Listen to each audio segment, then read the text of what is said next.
Let's see if this is keeping up.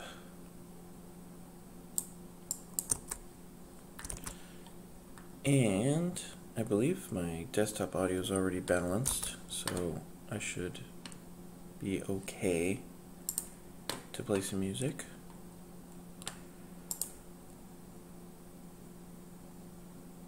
There we go. So I should be okay. Do a quick music test here.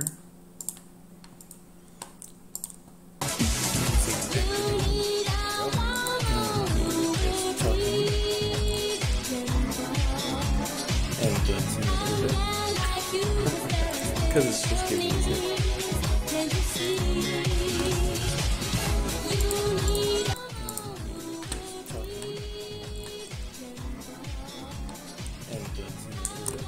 Yeah, because it's down desktop audio a bit. Much better. Let's try that one more time.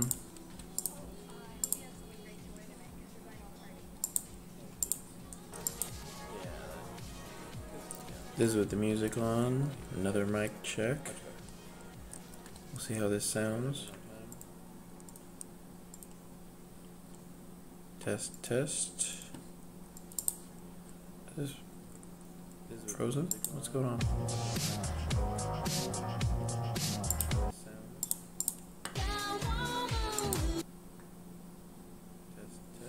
That's weird. It's always something.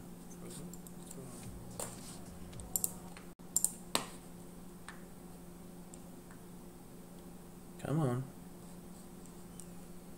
There we go. Try this one more time. The music. I've adjusted the audio balance a little bit. See how that comes out.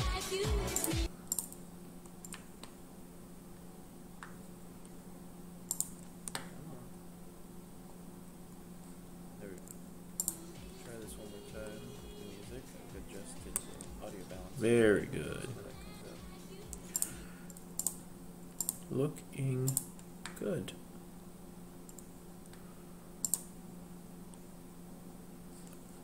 Just the... Oh, look at this. Who left this here? Oh gosh. Is that me with JBP? Oh my gosh. Wow. Wow. Where'd that come from? Sorry. Oh wait. Let me introduction. Oh gosh, this is an echo. So what I'm doing is, this is going to be a circuit board redesign. So we got to update the title here. Live stream circuit board.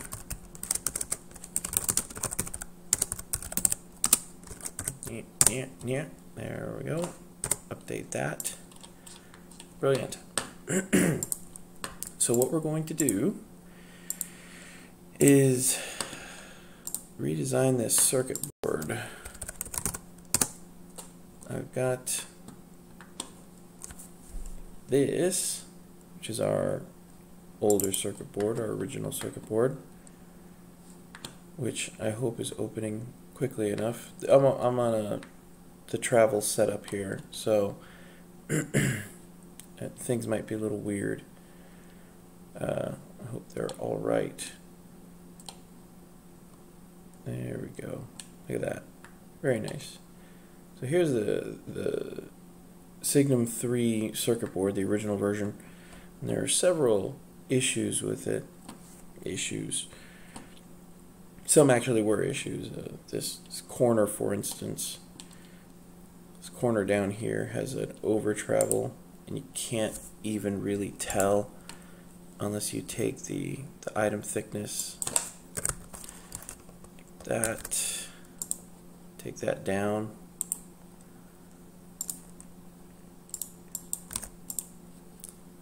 There we go. Then you can see where these lines, they cross as an arc that comes here, but then this horizontal line. But you can see that there's some over travel here. They don't quite intersect correctly, and that actually made a little corner on that nice, otherwise nice rounded edge. further, because my modified footprint had a switch. It supported switches in 3 positions, and I kind of fell into this visual of these 3 items. It's like these 3 switches are they're in line, but they're also in line with the next one. They're evenly spaced, so that this side, this switch, this switch, this switch, they're all like they overlap perfectly, which looks great visually and is interesting structurally because you're not cutting as many holes as you really need to be, which is good. You're leaving more space to strength for the circuit board. However, functionally, it makes no sense at all because you are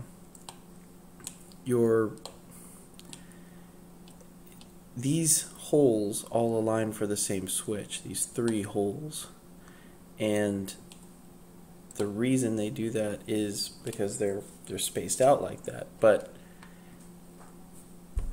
this bottom space versus this middle space doesn't line up with this bottom space versus this middle space. If you occupied this bottom space here, you said I want my switch to go in this bottom hole here, and you said you put this switch in your bottom hole, and you were like, let's bring it up 1. You bring it up 1, and it winds up being higher than the other one. So that and this column was unnecessarily high or unnecessarily low. It was one of those things where this has a certain amount of drop, this has a certain amount of drop, and then this got a little extra because I was like, well, the pinky, it needs to go a little bit lower. And that's actually a design, not really an issue, but a thing that came up on the Signum 2. And while I was making it, I was like, this pinky column could stand to go down just a smidge, just a little bit. And then I put that into effect on this circuit board, and the answer was no, it should not. That was incorrect, sir. Please try again. So I wanted to modify the footprint so that the switch possibilities were squished a little closer together, but they still had overlap. So let me show you what I'm talking about here. This is, so that's the original. Exit without save.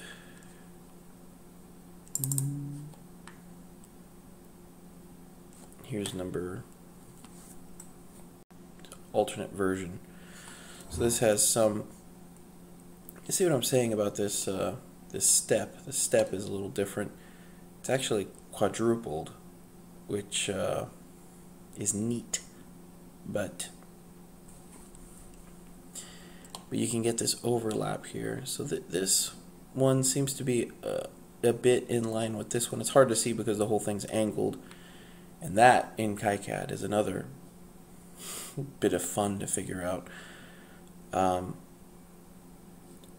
But with everything angled like this, you have more options, and there's more space in between here for traces to run, because you wind up creating this craziness of fishing these traces through the middle. And I hope that this stuff is coming through and I'm making sense. Maybe I should just start. So the other thing I wanted to do was create this, and I'm in OneNote now.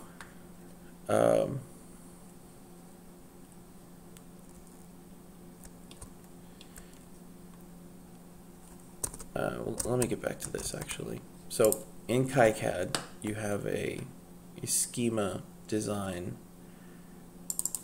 That's this guy here, and this defines electronically what your keyboard or what your circuit board is going to be doing.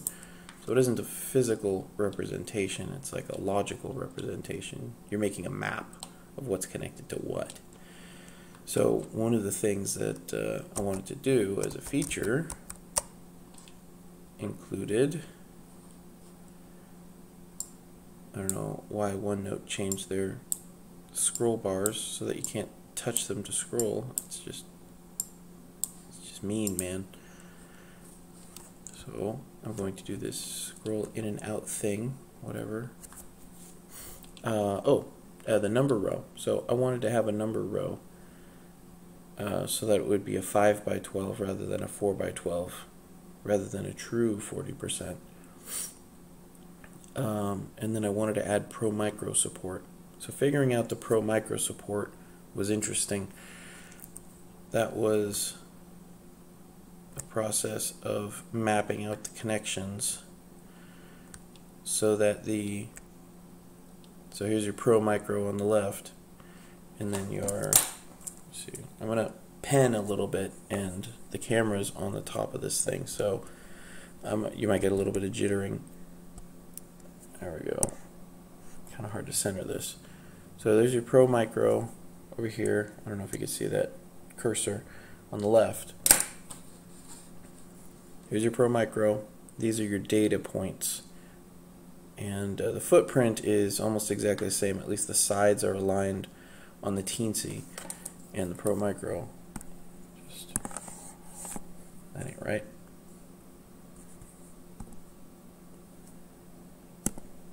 Weird. Come on, let me highlight. That's even worse. This is just unhelpful.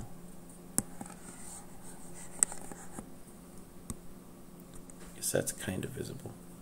Whatever. Okay, look. I feel like I'm just stalling. I'm trying to explain this stuff. So over here we've got the pinout, and everything that's circled in blue are digital I/O. So we can use these. The ones that are crossed out in red are ones that do not match up.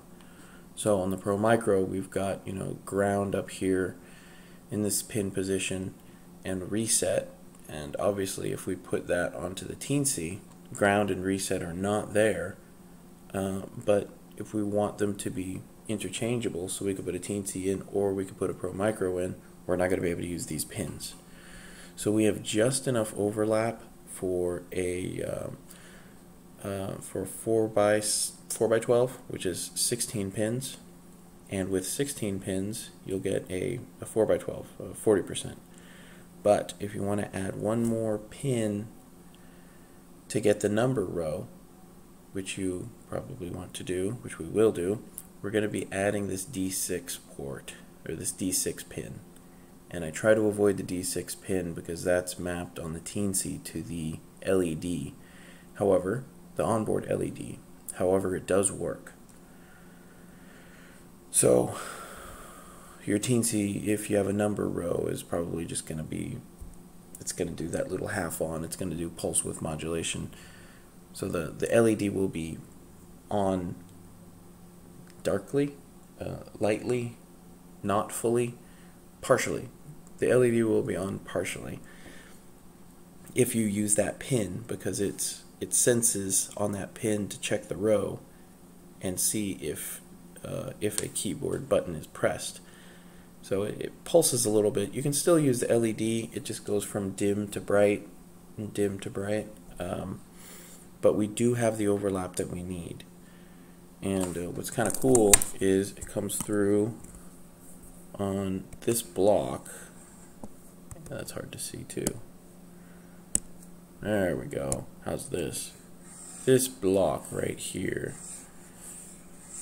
This block and this block. So from there we get 16 straight up. Like that's the same over here. We get 16. We get 8 and 8 straight down. Nice and symmetrical too.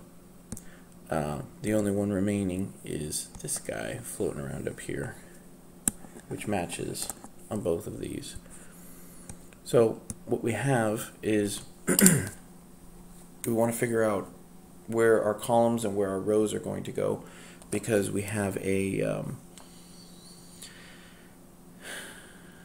it's like a problem of space. We have the logically we know where the things need to connect, but physically we don't necessarily know which things need to go where in order to make it easy to design a circuit board for this thing.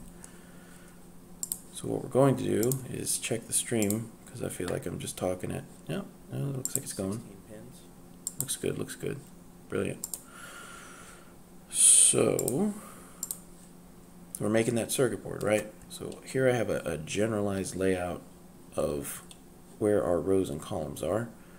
And this gives me an idea of basically where the wires need to be and where things need to be connected and where that more or less orients to the keyboard. And let me change the background here, make this a little bit more visible. I don't know about this box, man. I feel like OBS is choking it out. I also have a lot of stuff running at this point, but whatever. Anywho, oh, there we go. Yeah, give me a no fill. There we go. That's a little bit. And we'll get rid of the ruled lines just because that's a little visually distracting.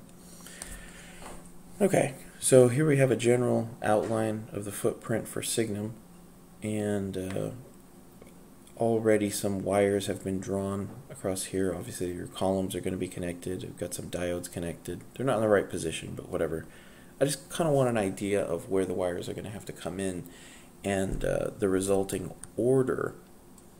Not even necessarily what's connected where, but the order. Like where the shortest wire path's going to come in. Where is it going to make sense to run wires so that, for instance, at the top we're going to want short wires.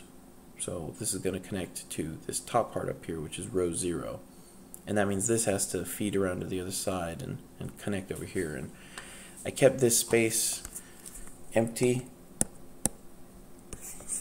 Kept this space empty because I had expected that I was going to cut it away entirely so that there would be a hole right in front of where the teensy is so that you could plug it in and nest the teensy into this PCB layer so that it was lower, and then you could put that plug in where it's basically on the same level as the PCB.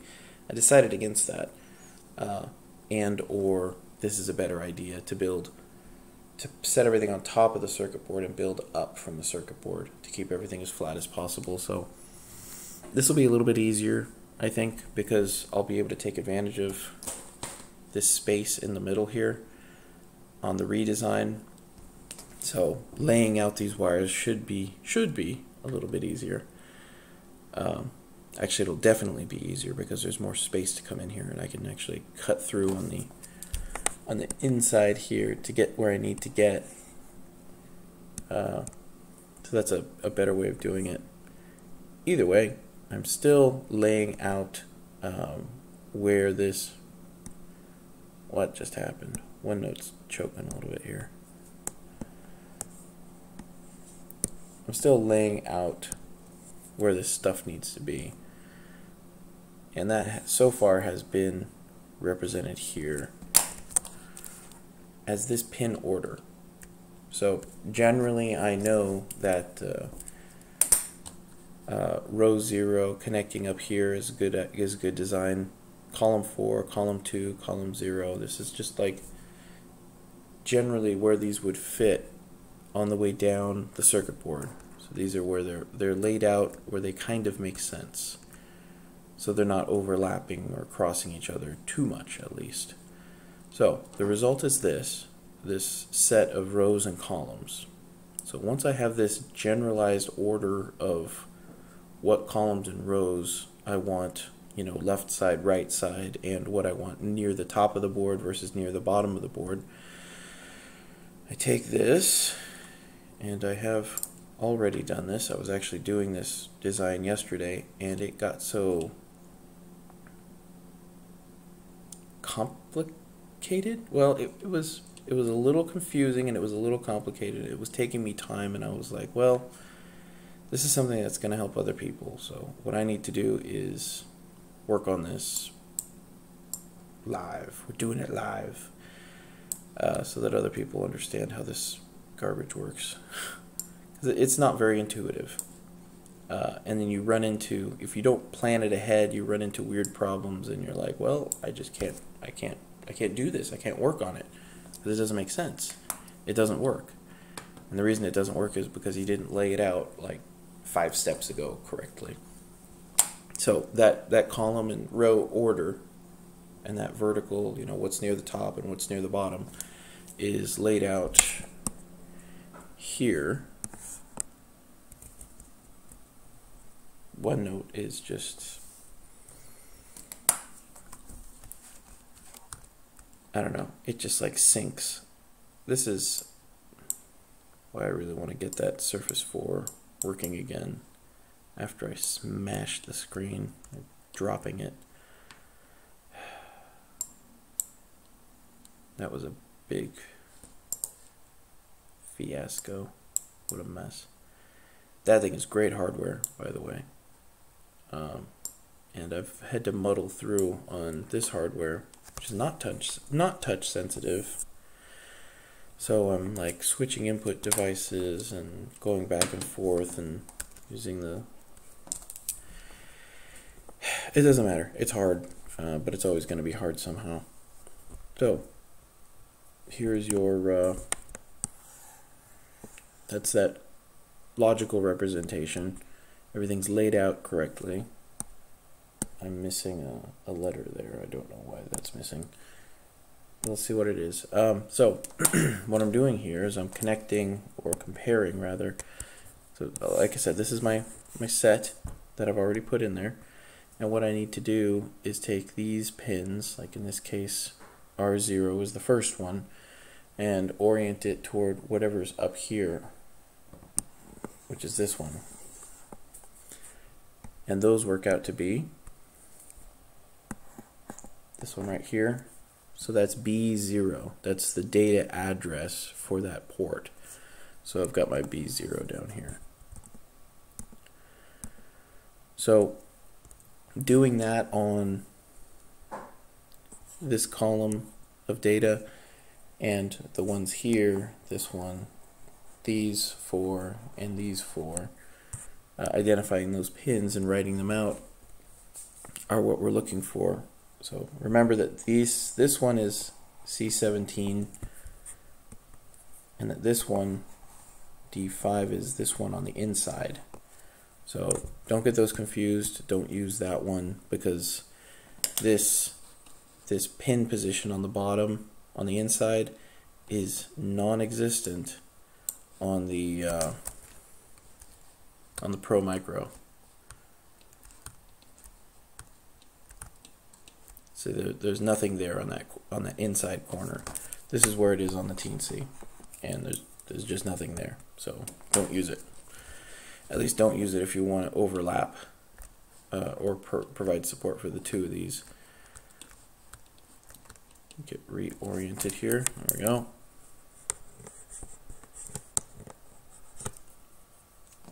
Try to right. And then down here we've got D, let's see, so that's R4, row 4 is assigned to whatever pin is in the bottom right, which is going to be D6, and I really would rather that not be D6, but it is. I would rather D6 be represented by the number column, mainly for my purposes, because I don't want to, number row rather, because I don't want to have a number row, and I don't want the LED to be always on, but whatever. If I can figure out a way to reroute it, I will. We can change those things, and we can update the pin positions and what they're connected to later. It's just better to plan it out first. So I kind of got stuck thinking about it too long, and I'm like, just do it. I'll just do it, and I'll deal with it in post if I have to. So this gives us information on what columns and rows are going to be connected to what data ports, and the data ports are on the outside. The columns and rows are on the inside. So with this information, we're going to go into our schema editor, which is where everything's mapped out for the keyboard. And I'm actually going to link in the description the. Is this still working? 0 down here. Yeah, look at that. It works. So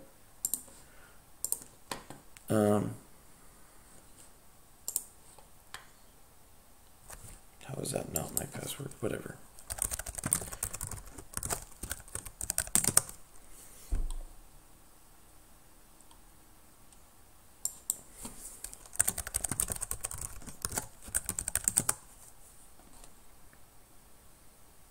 Oh, this is... I'm not creating an account, I'm signing in. Thanks, GitHub. Come on.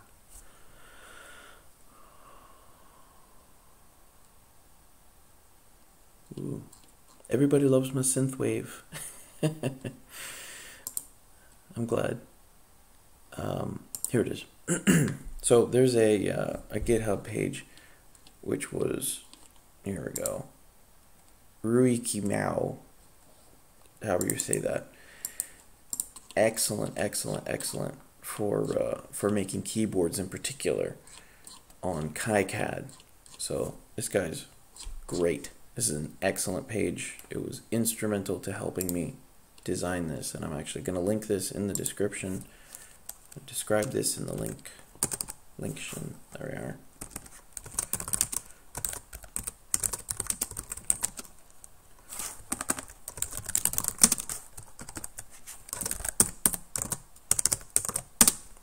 Bingo. I'm pretty sure that updates. Your changes are being saved. Changes saved. Okay, that should be in the description. You can refresh if it's not there. But this is great.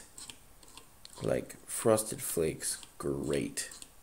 Just like step by step, and great ideas in here too. So really good, really good. Highly recommended. Read that first, and you'll get to right here. So anyways, this is the schema, and this is actually, believe it or not, the teensy. This is the teensy, and it has these connections. This is the same as this guy right here. So it's got all the pins, all the data connections. Don't be overwhelmed by this mess. It's hard to get this stuff figured out at first, but you just figure out one thing at a time. So this is the teensy. It has 24 data connections, plus one technically for the digital. And what we've got here is every pin described on the teensy. But what is also here is everything's in a different order.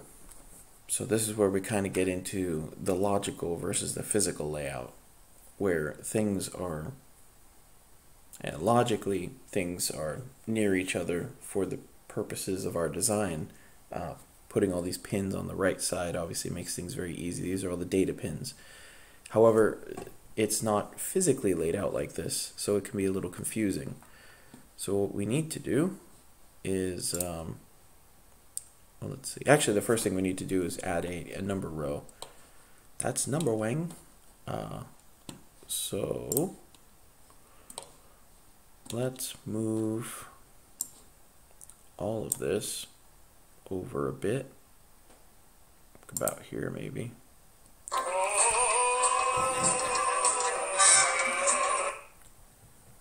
That's my Trollolo alarm there. That's 5 a.m. So we're gonna select this. Okay, so what we've got here is here are our rows. These are vertical rows. So these are, imagine the keyboard turned on its side, and then we've got 12 connections, 12 columns going this way horizontally. So what I want to do is add a number row, and these are all key switches that are connected, and the other side's connected to a diode, which connects to a shared line, which in this case is row 0, and over here is row 1. So what we would like to do, I hate Kicad zooming, it's always unintuitive. There we go. Like to do is make another copy of this, and we do this by selecting the selection, select the selection. While we have it selected, right click, copy block, and now we've got another set, and this actually picks up the wires as well, which is very useful. and then I'll just use the arrow keys to space it just so. So it's visually the same as the other ones. And the other ones aren't visually even, so who cares? Never mind. I think I need some connection points here. Here we go. So we've got a little overlap here. I'm going to go ahead and press the delete button while pointing at this label. There we go. So now we've got, what do we have here? So it's 3, 2, 1. And that should be 0, I guess. So let's go ahead and hover over this. No, row 0, row 1, and this should be row 2. So hover over this and hit E. Change the label to, what did I say, 3, 2? Yeah, 2. Drag over, hit E, 3, enter, E4, enter. And there we go.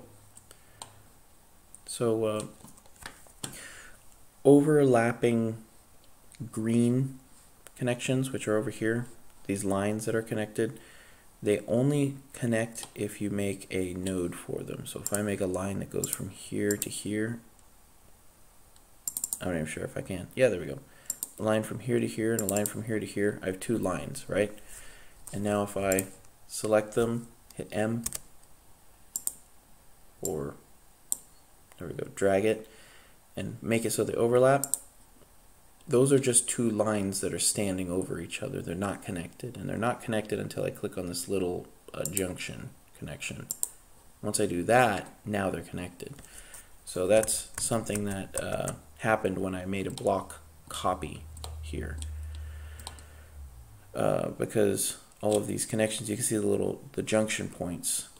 So like you can see the this row right here goes vertically, and then these columns go horizontally. So there's overlap right here, but there's not a junction, so they're not connected. If I were to do this, now they'd be connected, which I don't want to do. But suffice to say, when I made that copy over here, these items lost their junctions. So these are not connected. Right here, this is just a vertical line along a horizontal line, so I need to make junctions here. And sometimes I find it easier to press the button on the laptop for the track point or trackpad, whatever, just because it's easier, because you're making these very fine adjustments, especially when you zoom out, and sometimes even just the act of clicking pushes the mouse out of the way enough that you're not connected. There we go. I'm not sure about this horizontal line. I think I copied it. Yeah, see, I made this horizontal line that comes across here, and it just copied it instead of connecting them. So let me delete these. No, not that. No, not that. Not that. This interface is annoying. There we go. So I just copied those items over. It also made a copy of the wire that I was holding on to, and I don't want it to do that, because again, those wires, it's just an extra wire. I want to actually connect it to this base wire. So now I can make this connection here. There we go. And when I connect to an actual node, and that's this square, it's expecting a connection at this node. So when I connect to that, it actually does connect the wires to this junction. And this is where I'm talking about. I'll click on them on the laptop. There we go.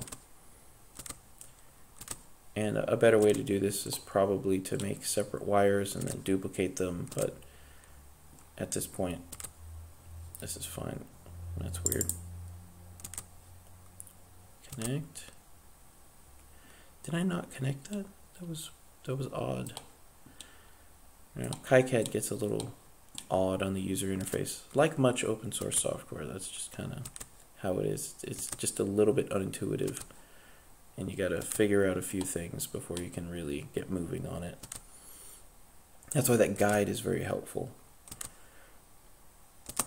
There we go. So now we've also created a copy of these key switches, these key items, these switch items, and they're normally numbered, and that's automatic, don't worry about it. So when I've made this new copy over here, it has a question mark because it's not numbered. Same thing for the diodes. The diodes are not numbered on these new copies that I've just made. But that will be automatic here shortly. So we've got, yeah, that's everything. So column 0 to column 11, got row 0, row run, row 2, row 3, row 4. I think that's all we need. Okay, so now we've got all of our items defined, and we just need a label for this guy. So we're looking at the teensy here, and let me just compare over here because this is where we need to actually get the data from. So we're coming back to this page here. Come on. There we go. So here's our connections, and remember I said the inside is the rows and columns, and the outside are the digital pins. And then we can see that we've got overlap here. These are our numbers, and right now they're connected as they used to be, and I don't want them to do that. So what I'm going to do, oh seriously, it drags with the pen? Come on. Alright, so with the mouse, I'm just going to grab all these labels and move them away. And a label is just an indication of a network. Like if I had two things that wanted to be connected, I can make a label here that says connection A, and then I make another label here that says connection A, and then Kicad knows that these connections are supposed to be connected. We're not drawing wires yet, we're just saying what stuff is connected to what other stuff. And that's why all of this looks, you know, it looks weird and ridiculous. It doesn't look like a keyboard. It's not a keyboard at this point, it's just stuff, it's just connections. I'm telling it what wires go where, what wires need to go where, not how they're going to get there. I have had no music on, and I don't know if that's okay. So let's get some squad rules going here. And just because I've been talking, let's down the desktop audio a little bit so it doesn't drown me out.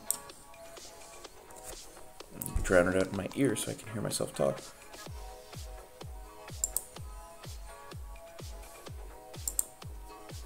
Pretty good. So now that I've got these broken out, I need to figure out which connections, which columns and rows go to which digital connection here, and I've already done that because we've got this laid out here. Let's do this again. Yeah, there we go.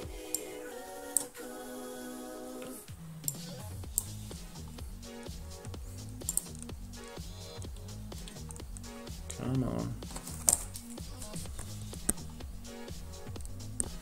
There we go, there we go. Okay.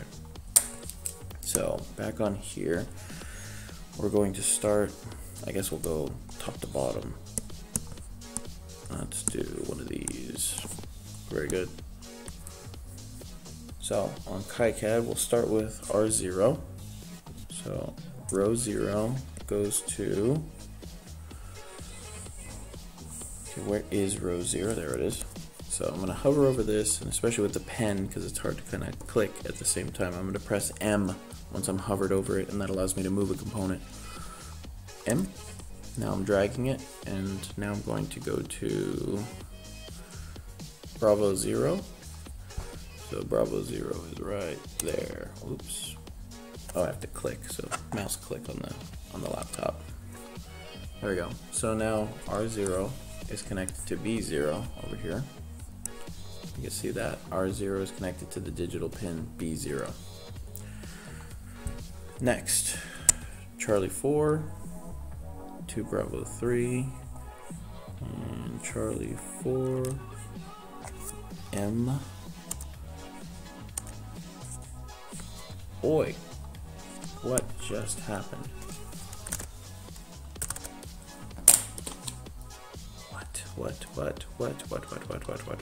What? What is this?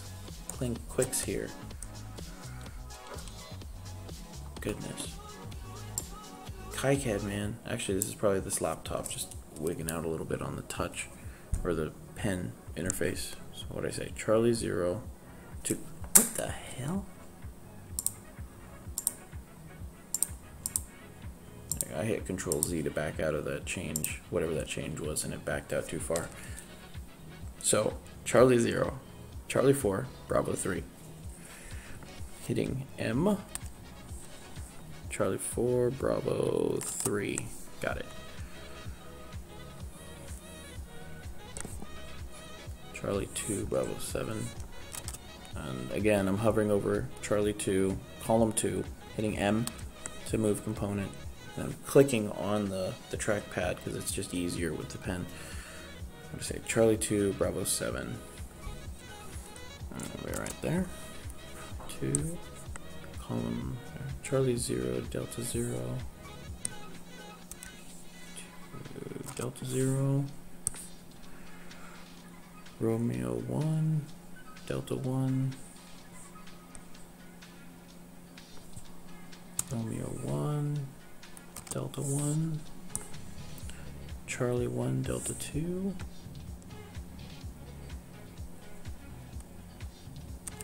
Charlie 1, Delta 2,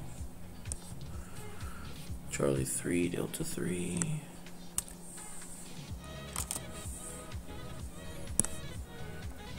Charlie 5, Charlie 6,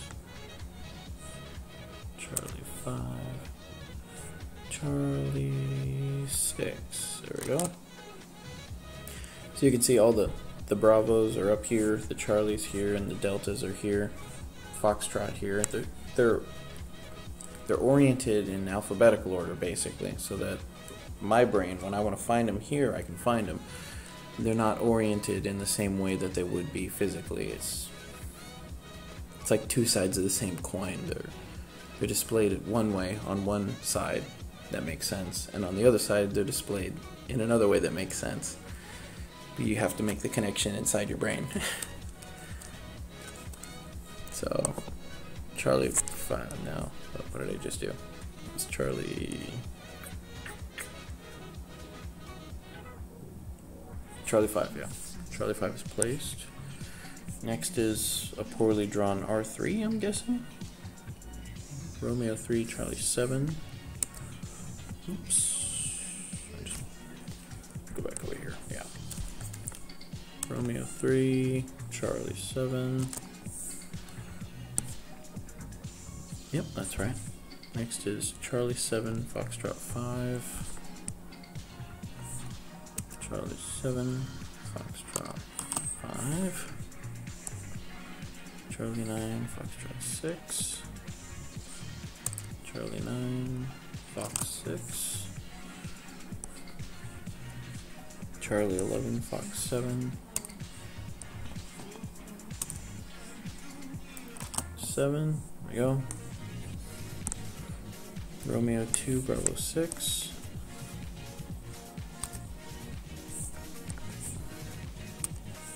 Bravo 6. Charlie 10, Bravo 5.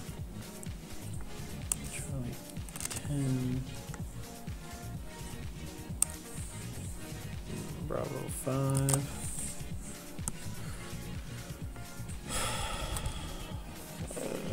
Come on. Charlie 8.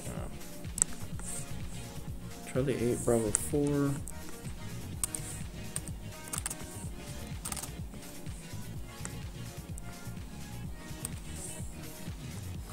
Bravo 4. Charlie 6, Delta 7.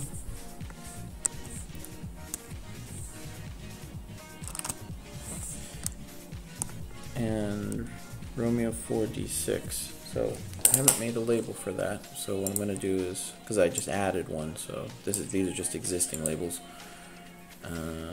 Copy label, make a new label basically, and then I'm going to hover over it and press E, and we're going to make a row 4. And this sucker goes on Delta 6. Bingo. So that's our logical layout. And I guess this looks right.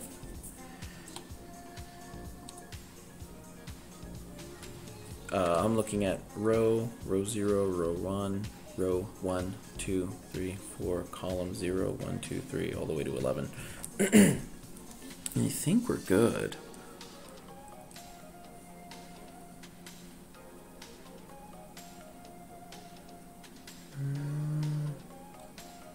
Oh, look at that. That's not connected. So that's not. This is the connection point, is this little square right here, and that's not touching my point. So I'm going to hover over here, press M, put it right on that corner. I mean, I can put it really anywhere on that wire, because the wire drops down this way, but I'm just going to put it there. This mouse isn't even the best for this. So there's actually another thing I wanted to do, which was add alternative connection points. Die in here.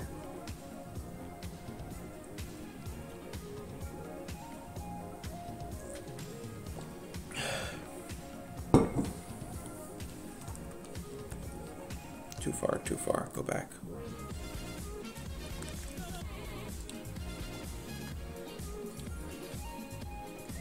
Come on, OneNote. Keep up.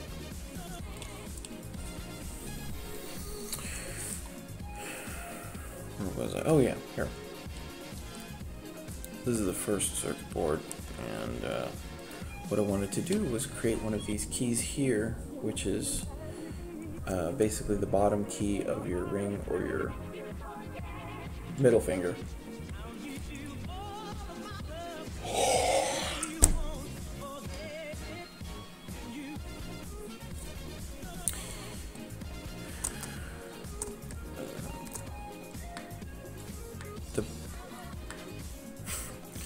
The morning's catching up with me. Give me a minute here. That might even be too quiet. Turn up a little bit. And Romeo 4D6. So I'm going to label for that. So I'm going to do Let's do a little bit of wake up music.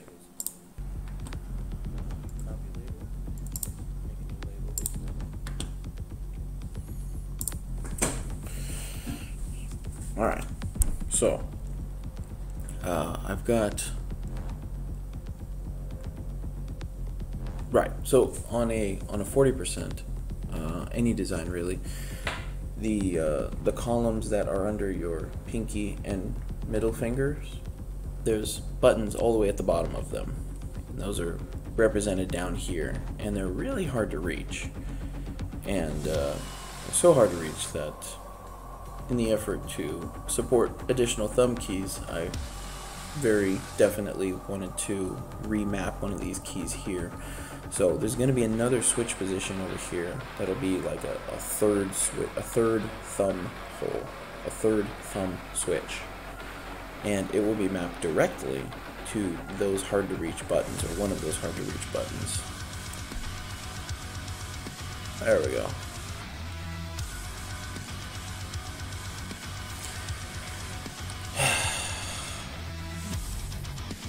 But that also means that there's going to be another switch hole there, which means I need another footprint. So what I'm going to do is create another key switch. Yeah, it's muted, okay. Where am I? There I am. So these are all representing the switches. So I'm going to make another switch. And that switch is going to be connected to whatever I said.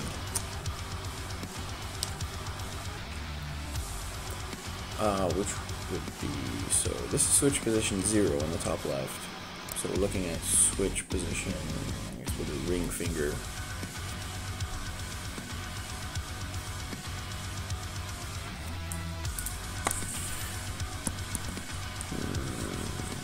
Yeah. So this is row 0, column 0, which makes this column 1. So this position down here is 1, column row 4, because it's a,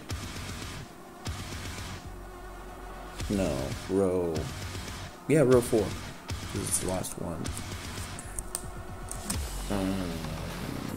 Because we're starting at 0, because that's how computers count. Yeah. This is the bottom row, and the column is 1 rather than 0. And all the way over here, we've got same thing, row 0, row 4, column, well, it's the same amount of columns, so it's 11, and then this is column 10. So what we've got here is column 10, row 4. So I'm looking at column 10, row 4, and column 1, row 4, switch positions. So row 1, 2, 3, 4, so over here,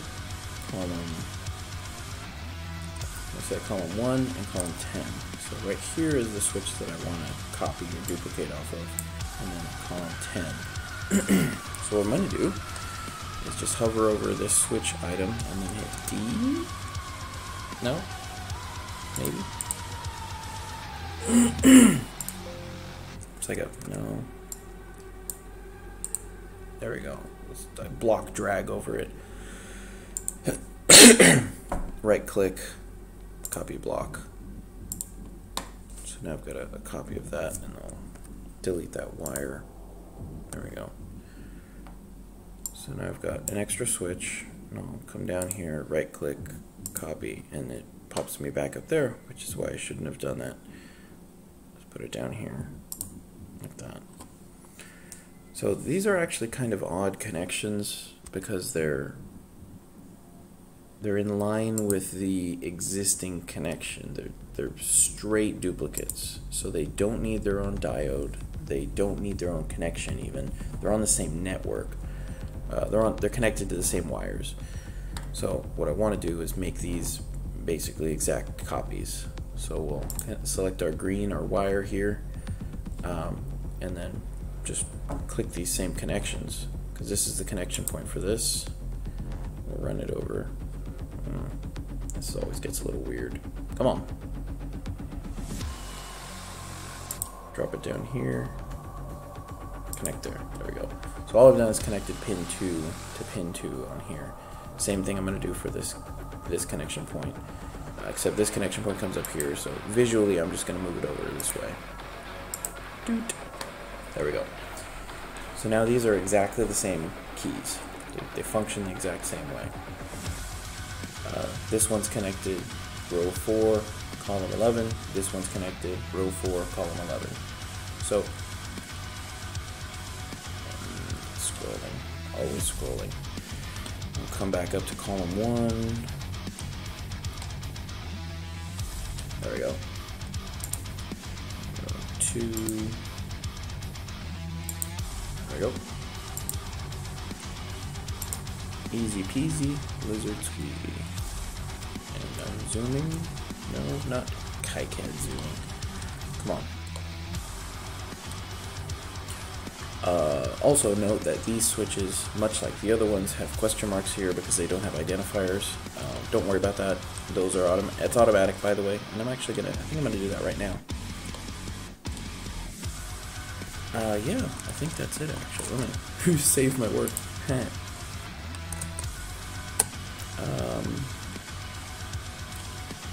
Where am I? There I am.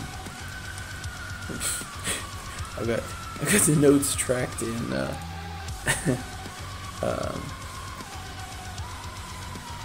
org mode in Emacs, and I take a screenshot of the list and then put it into OneNote. So let's check some stuff off. Number rows kind of added. The Mountain Dew shield, that's very important. Pro micro support, so I think I've got that. Alternate switch locations.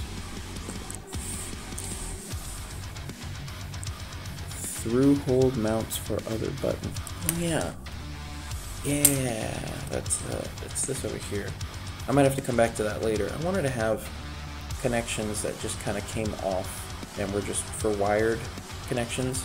I'm not sure about the footprint. It's probably really simple, but it's simple enough that I can add it later. Come on, OneNote. Keep up.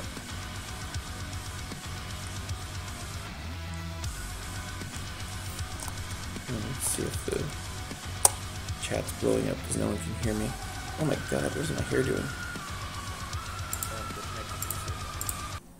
So what I want to do is make these basically exact copies. So we'll select our green, our wire here. And then where is? There we go. The same connections. This is the connection to this. Right.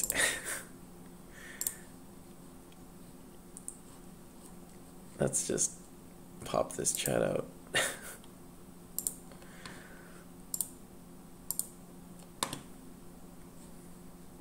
Yeah, that's there's our JBP. And in case any of you were wondering, he smells like hope for Western civilization. I can't take that one. A friend of mine said that one. I think I'm awake. I'm gonna drop the heavy metal.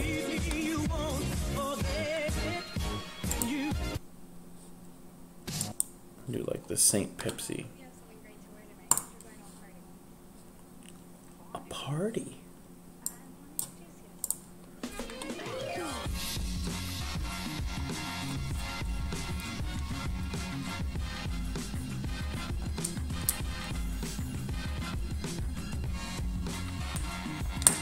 Ooh, old coffee.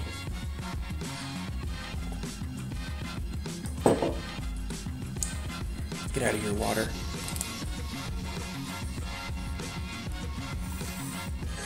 Right.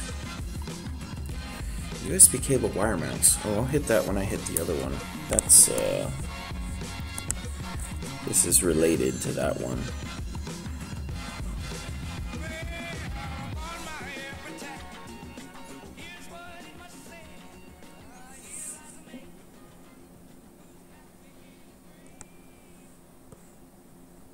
There we go. Those are connected. Fix the silk screen. I'll do that later when I get to the footprints. It's Saint Pepsi, bitch. I don't think there's anything else on the to-do list that covers the schema.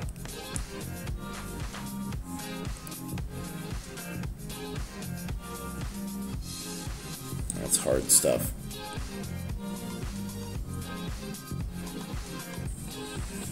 Maybe this, but I don't have a footprint for it yet. I'll do that later. It's also just a mono connection. That's like a wire. 2 wires. I think this is it for the schema.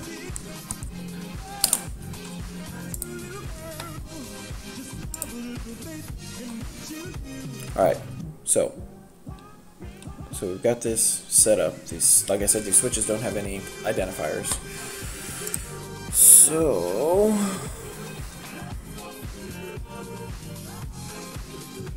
our braining gear here. It's definitely annotate schematic. Here we go.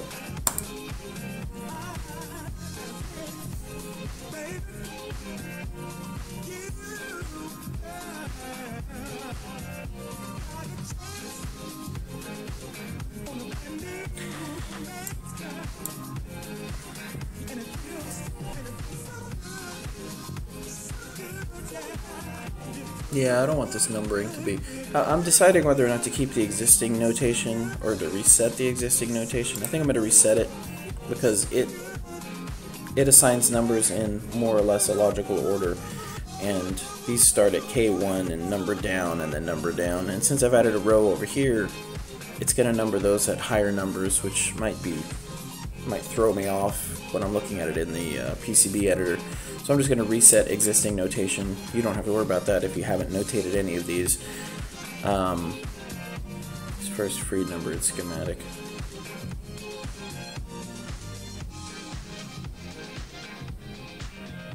Use entire schematic. It should be fine. Annotate. It will clear the annotations and cannot be undone. That's fine.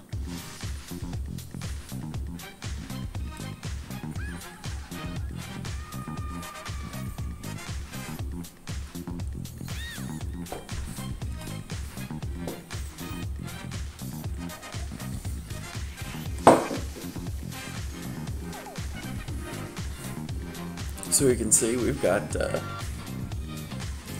numbers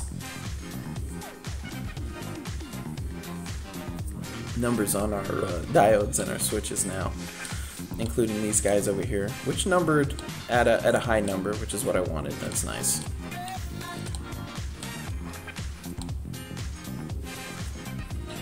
I actually might change these notations.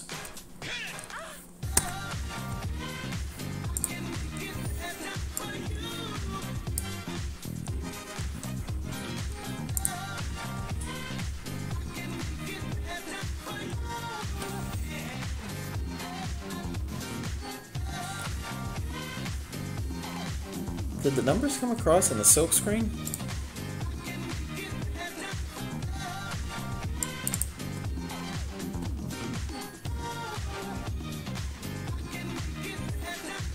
Yeah, got K38, so the numbering comes through. So it is visible, which means I'm gonna wanna. Can I change this? Pretty please. Oh, here it is. So this one is a duplicate of 50. So I'll call this like 50 A B 1.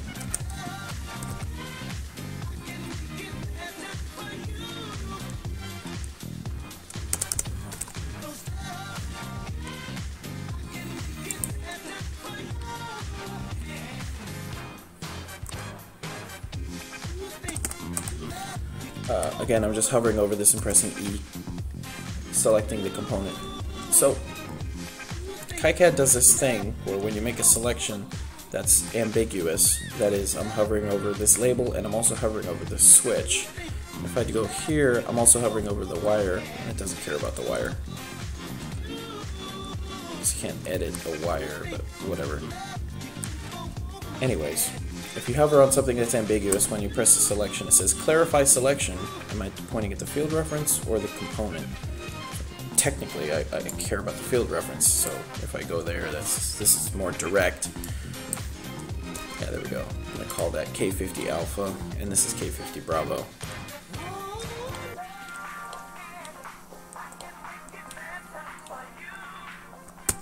Edit field reference, K50 alpha. Edit field reference, so it's K50, 59, 59 bravo, here we go. So that makes sense, which is rare. So these guys should be laid out correctly if I did my prep work correctly down here. If I didn't get confused, then this should be correct. Where am I? Is this frozen? Nope. That's weird. It's not drawing video in the preview. Interesting. Alright, whatever. So that's all annotated. So I'm going to hit save one more time.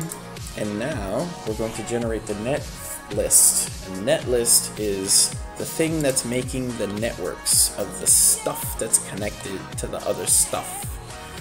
It's very technical.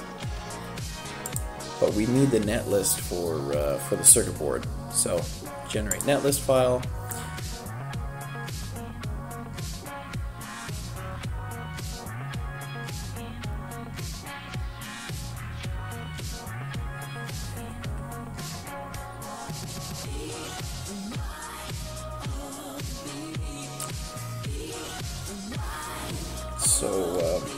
thinking as to whether or not I want to save alternate net lists, because I don't like to delete anything.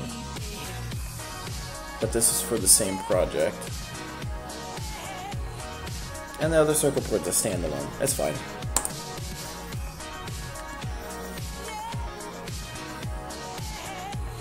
So check this out. I'm just gonna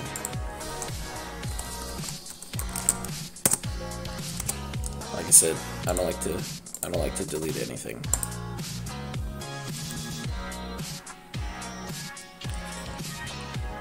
It's already completely annotated.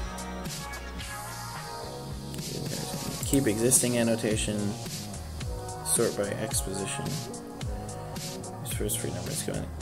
Should I sort by Y position? Does that make more sense? That does, actually. That makes a lot more sense. Why wouldn't I do that? So this is key 0, key 1 on the top left. Well, let's see. I want this to make sense.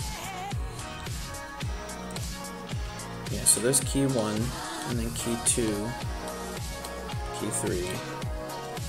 I'm okay with that. Slash don't care. Come back, just let me reorder the windows normally. Come on. Generate net list. Generate. Regular project name. Use the entire schematic. Keep existing notation. Yeah, it's already annotated, so it shouldn't have any problems. Is this indicating that this isn't annotated? Whatever.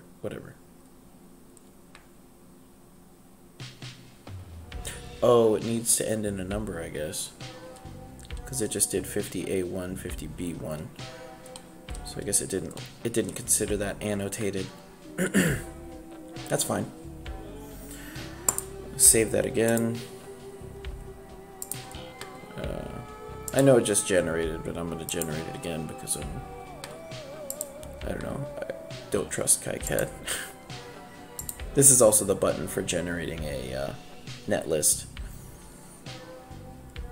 Let's see, there's something else in here. Oh, this is the annotate. Yeah, that's important as well. It's got a little question mark there and then numbers, so that's kind of obvious.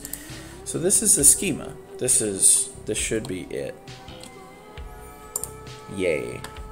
I'll go back to Kicad.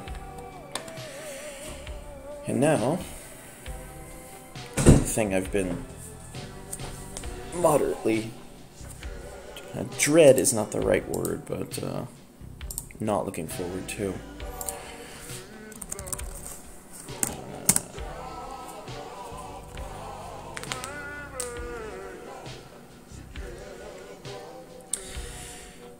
Going to start a new circuit board.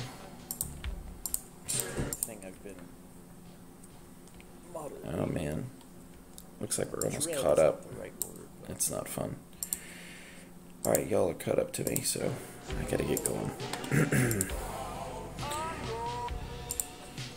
A new circuit board. Just start it. It's definitely one of these buttons. PCB new.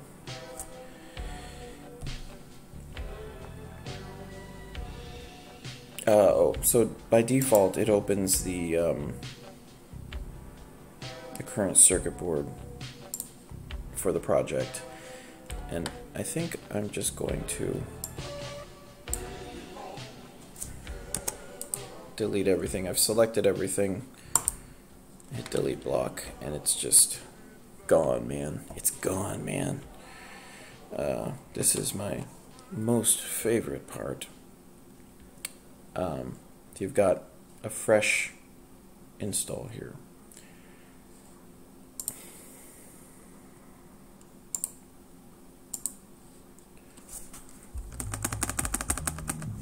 Let's call this 0.0. 3, no. 0.0. 1/3. Doesn't matter. It doesn't matter. Just hit enter and move on. So I've renamed the original.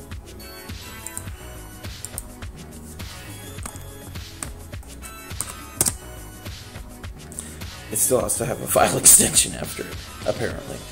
I just renamed the original one. Again, all of the files for the project that you create, maybe I'm doing this the wrong way, but this is Signum 3 project. And every file you create is going to be, by default, named the project name, which is Signum 3.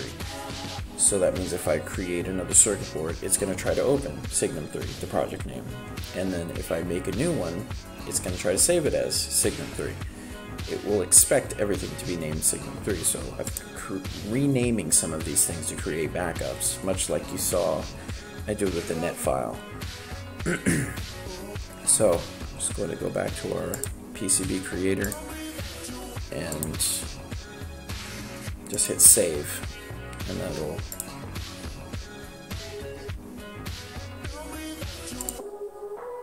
once this refreshes, maybe F5, I don't know, whatever.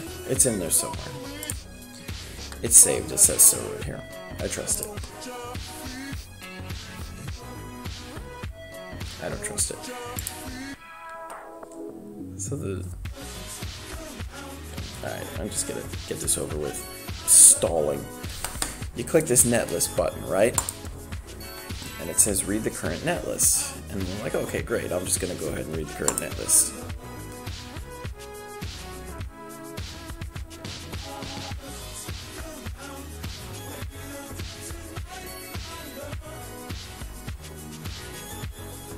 No, live with nickname Teensy. Oh, so your libraries need to match actually. So in the schema editor, oh, I know what it is. So when you pull up these switch items, these components, and again, I recommend the the link in the description. The link in the description talks about has specific libraries for components that are very useful for keyboarding, designing keyboards. It's a good thing to call this thing. Stream. Boy.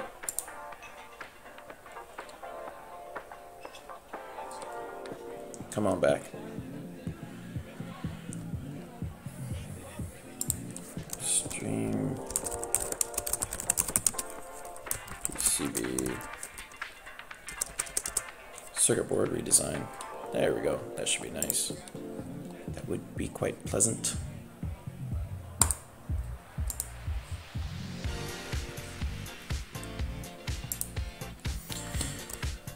Uh, 545. Where was I? Oh yeah. So, libraries. So there's references for all this stuff. And you can look in component libraries, and you'll define your component libraries here. And you can just click add, and I share across my Dropbox because I'm abusive to my Dropbox. Just because it's so useful. I think I put it in that Kicad. Yeah, there we go. Kicad directory. Signum 3. But I didn't put libraries in there. There we go. Except this one. Yeah. So then we wind up with these libraries. You select the libraries, and they show up in here, and then you can reference them. But if you reference them in schema, you need to be sure that you reference them in the PCB editor. So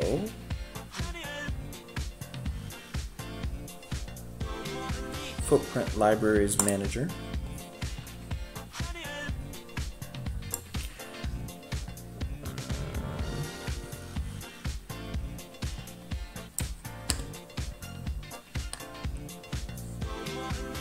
So append libraries with wizard. The wizard is neat. I don't want the GitHub repository, which is also pretty cool. You can use GitHub repositories directly. But in this case, I have files on the computer because I'm sharing them across my Dropbox.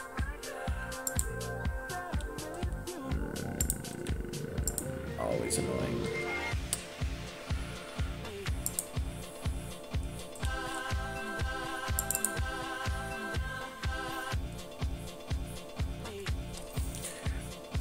Get teensy stuff in here somewhere.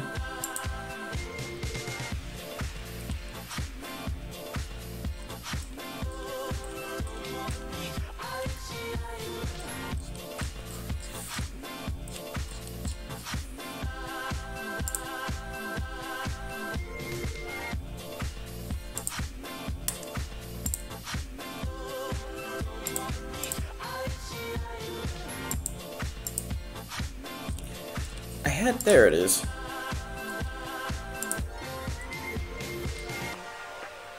Yeah, it's kind of not a great place for that to be, because I want all of these, but there's also teensy in another spot.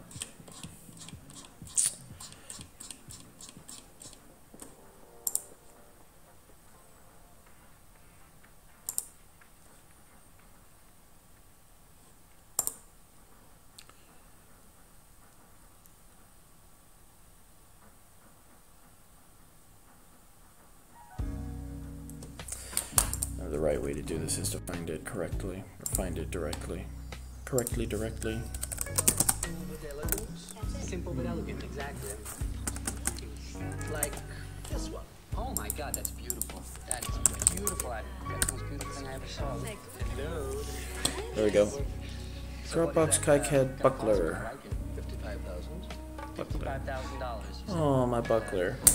Well, let me take this off then, because That was a sad project. actually, as I look at it, it's really to Skylar's taste. It's kind of tacky. I mean, she's not a mafia bride.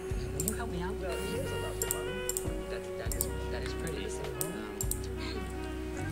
Well, I don't. What is that going to cost me? About $1,500, $2,000, $8,000. It's more in the ballpark. And Right. it's right neighborhood. Not my neighborhood, but Better neighborhood. what the hell, right? Because we're getting married. So we can do it. You know, it's pretty. That's absolutely exquisite.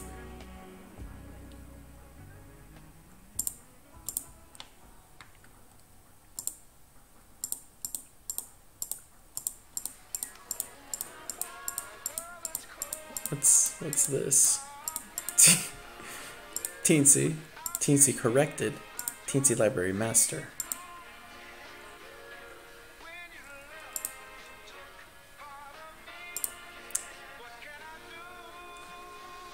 So I'm gonna see.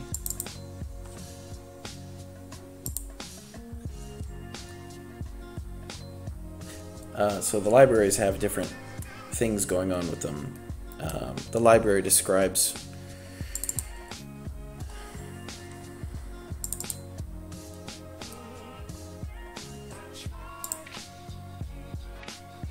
there we go.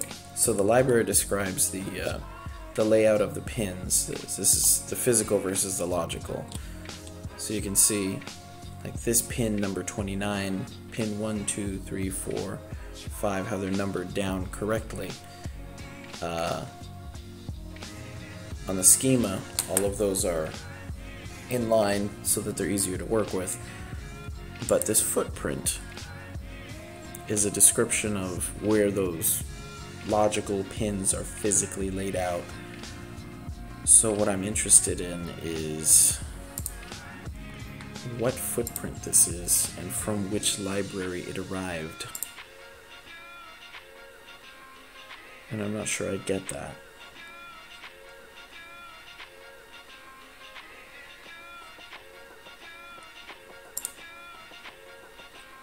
Values Teensy 2.0. So it's in Teensy directory.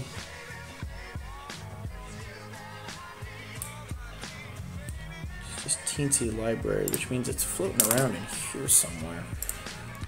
The particular one that I used here, which has been successful, I know that one's correct. There we go. So the different components have different layouts and different footprints. And I remember there was one freely available Teensy footprint which had an error on it.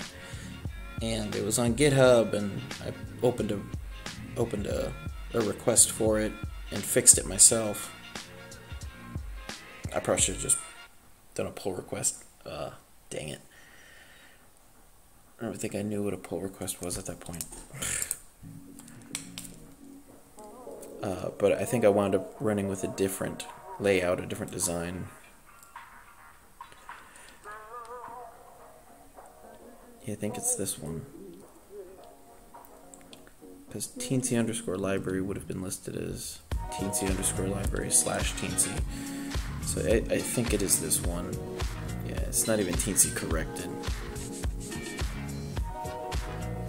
This is...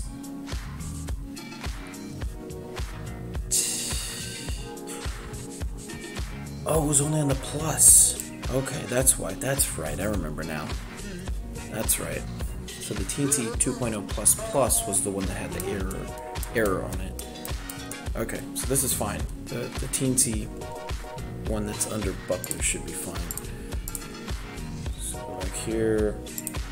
Go back to our library. Footprint library wizard. Files on my computer. And that was under...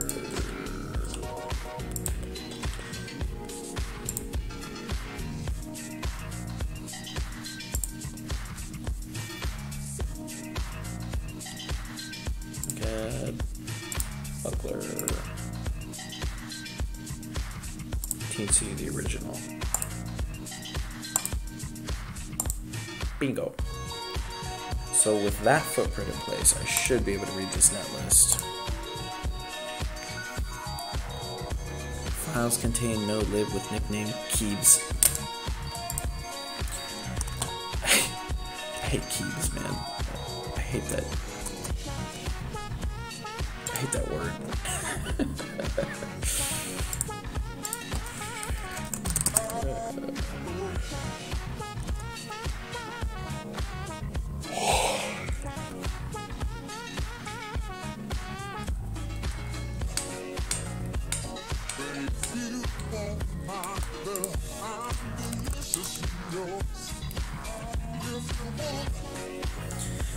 Dropbox, Kicad, Signum, Keeps.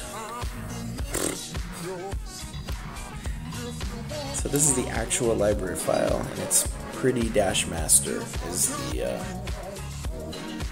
extension. So I'm trying to match up the footprints, trying to match up the schema items with the footprints. Technically they'll match up with other things, but they're supposed to match up exactly, so I'm going to use the same ones, the same libraries. Also, I know these libraries work because the first Signum keyboard came out pretty well. And it's just regular Signum, not Signum 3.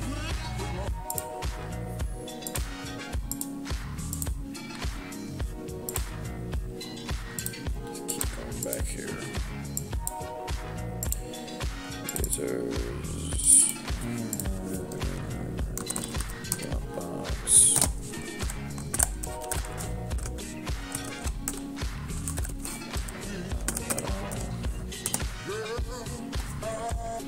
Yeah, this is the one. I did a lot of the circuit board design on the other computer, so that instance of Kicad is set up correctly. Yep. Yeah, there we go. So it read all the things.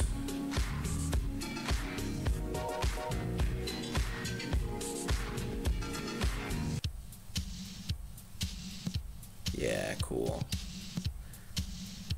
So this is it reading all the stuff in, and now, remember I said I was kind of dreading this part. He said as he stalled with coffee. This is the mess that you wind up with. There's really no way around it. You just deal with it, man. You want to do this? You want design? You want design?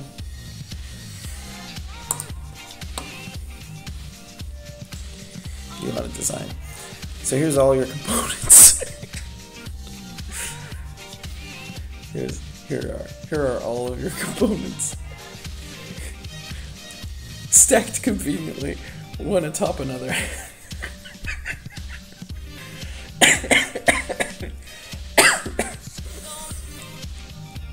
So there is a little bit of a trick here. Let's see, what is it? You click this guy, you switch mode footprint so that's highlighted. And then you right click.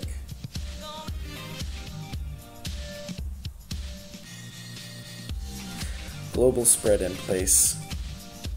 Unlock all footprints. Spread out all footprints.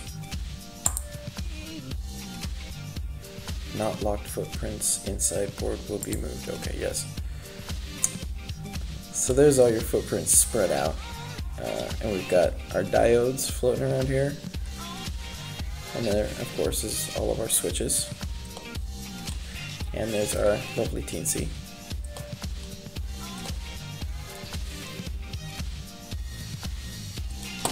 You want to design keyboards or not? Come on. Let's get to work. So the first thing to do is generally save first. Generally get an idea of what switches go where and what nets go where. So what you're going to find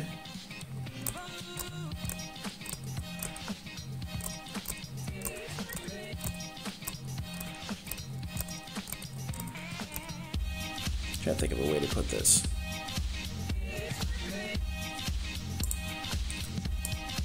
Inspire me, JVP. JVP says, you can do it, bucko.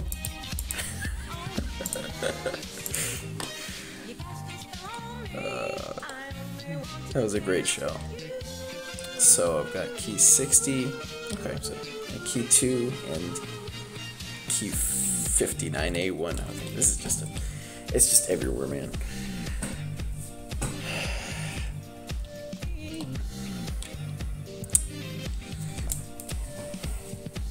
Actually, we'll do the mouse, I think. So I'm just gonna press M, and this gives us some idea of where these things are connected, and they give you an idea of what switches they are grouped with, and I can obviously see that this diode down here is where that's connected to. So what I might do first, I'm gonna block operate these, I guess. I don't know, it might be smarter to kind of determine where these guys are. So K60, K60, K60. It really might make more sense to label these. Now we're doing it live. Let's get to our schema. Cypress survey.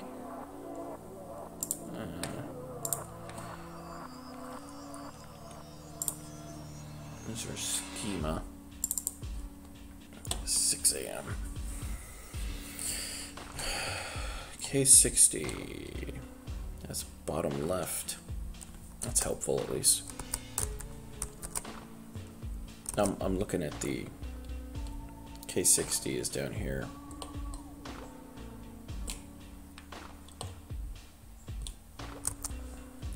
So K60.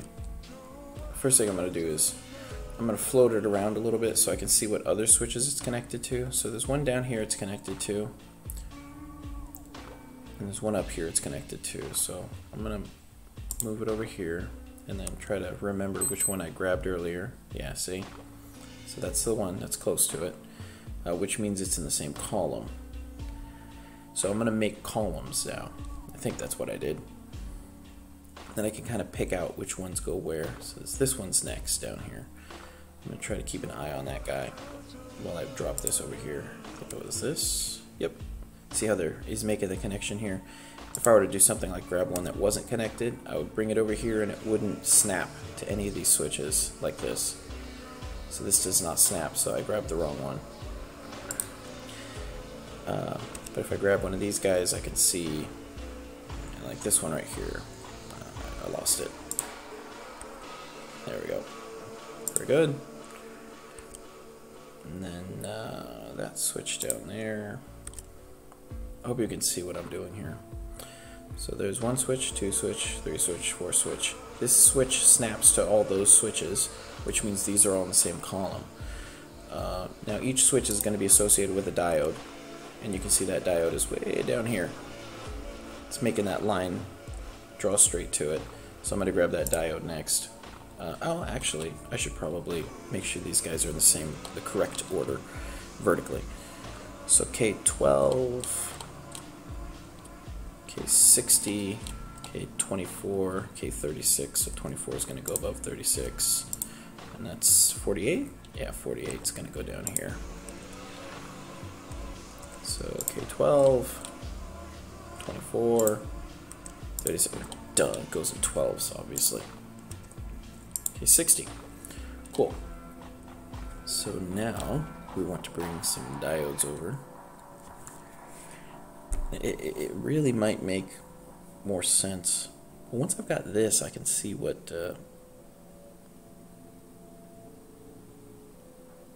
Now I have to place the diodes.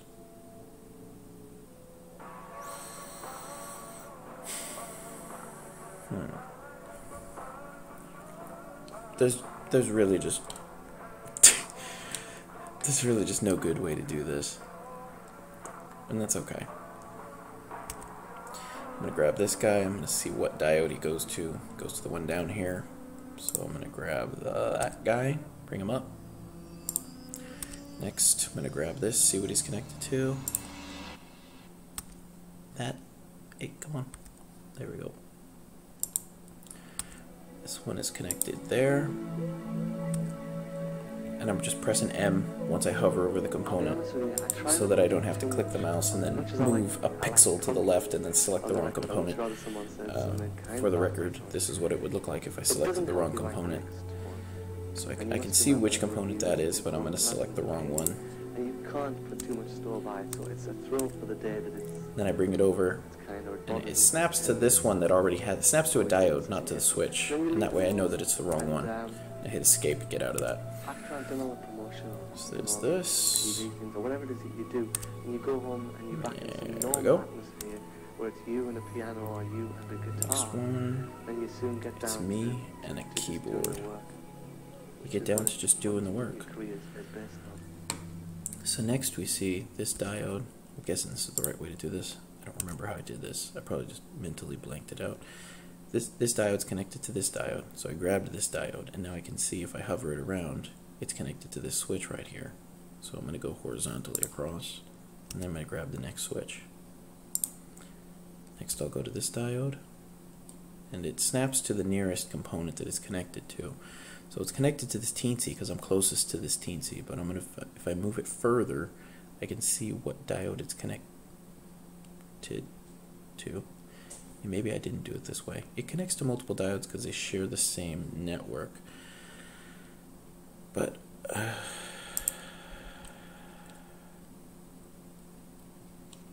it so happens that this would be 4 switches away.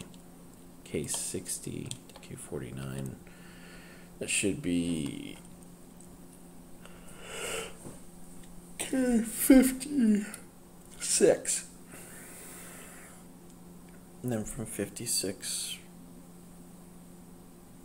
No, that's not right. I don't know, lol. What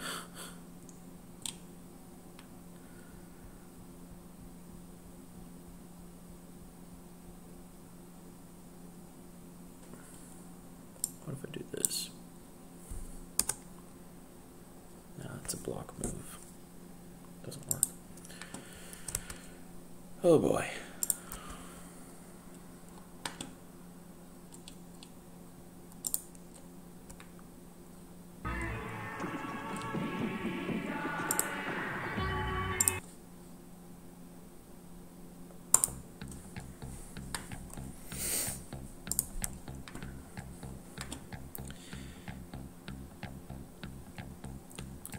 Maybe just start grouping these guys.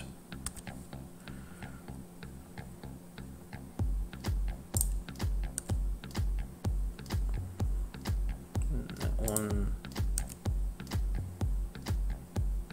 Where are you connected there? Just grabbing what these guys are connected to. So these 4, there should be another one, it should be 5, because they snap to the columns. There we go, that guy down there.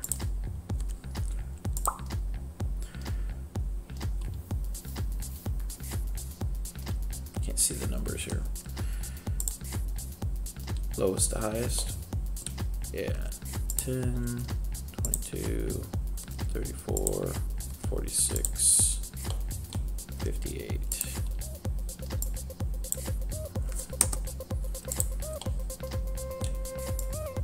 This is a column.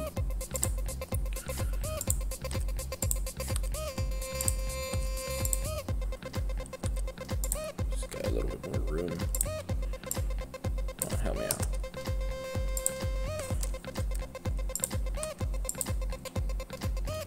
This is 22, so this is going to be on the right hand side somewhere. Get my diodes. Like I said, if someone knows a better way of doing this, for the love of God, tell me. Until then, look, there's always going to be hard parts. Because if there weren't hard parts, everyone would do this. You'd push a big button that said design my keyboard, and then it would be designed.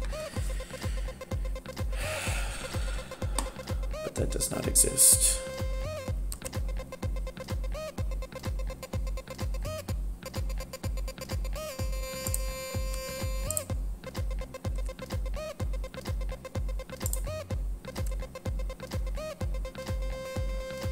Go.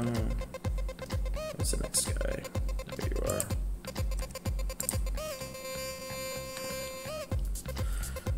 Key 38. Ooh, 58-1. Look at that guy. 6. B. A, B, B1, A. Sunk my battleship. Means there's another one down here. There he is, right over there.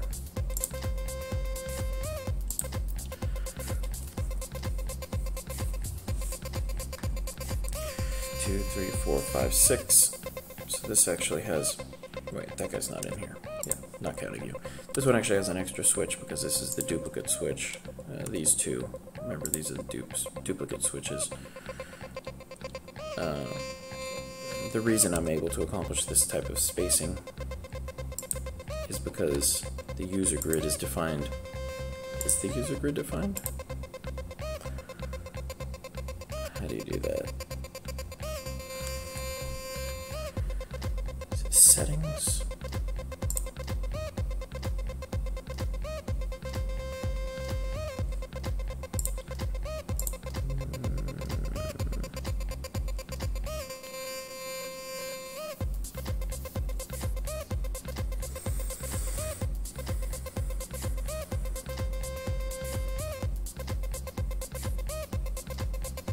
There we go. Grid. User grid is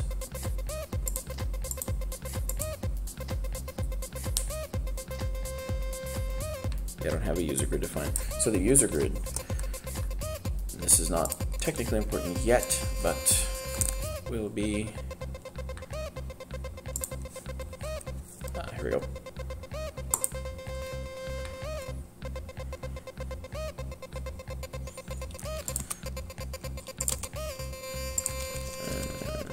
This is that guide that I've linked in the description. Again, excellent guide. There it is. So here we go. There's our user grid setting. So we're setting it to inches, and our X and Y are 0.09375, which works out when you multiply by 8, it's in eighths of switch distance, which is 19 millimeters and 0.75 inches. So if we do this, hit OK, set our grid to user grid, there we go. We get this lovely, lovely spacing where we're working in eighths of a switch distance. And what's more is this covers our exact keycap distance. So again, that guide, brilliant. Really, really, that guide is really good. Really, really. I think I got these in order, physical order. 26, 38, 50, 14. That's not right. 14 should go up there.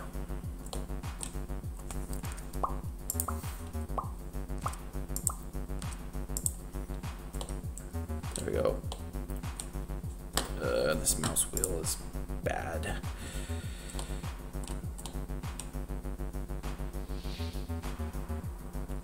That's it, no? This is an inside switch. There should be another one. No, this is for a column. Okay, no, this is fine. Okay, yeah, this is good.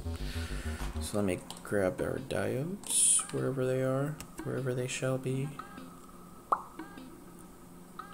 Let's just orient this over here so it's a bit easier to work with.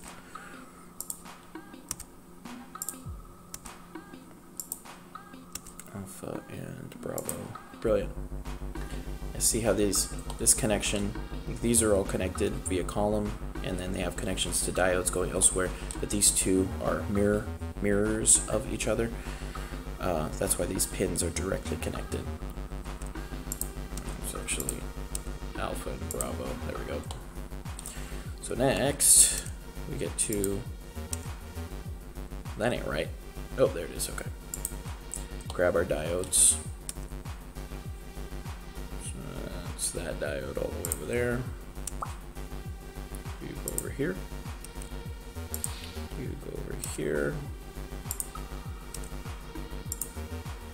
I'm just pairing the switches and diodes. This is our tedious work. Again, if any Kicad master knows a better way of doing this, please, will the real Kicad master please stand up? This is, what is this, D50? D50, so this should be on the left, right?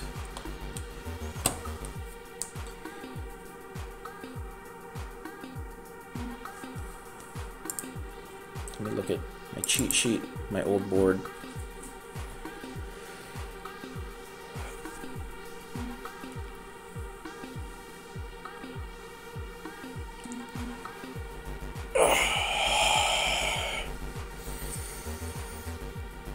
Come on, computer. You can do it.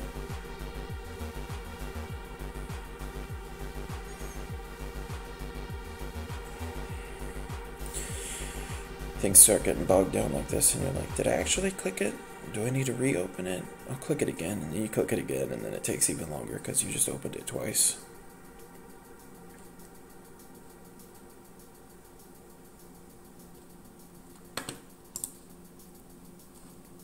Did I click it?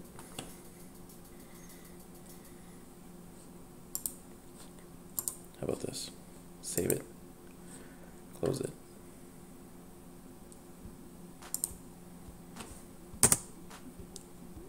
Press enter. It's not the one. Oh, that's what it was. I opened the same one. Okay, I didn't actually open it. Here we go. So we're looking at top left here. Top left, key switch 1. Yeah, so the low numbers should be on the left.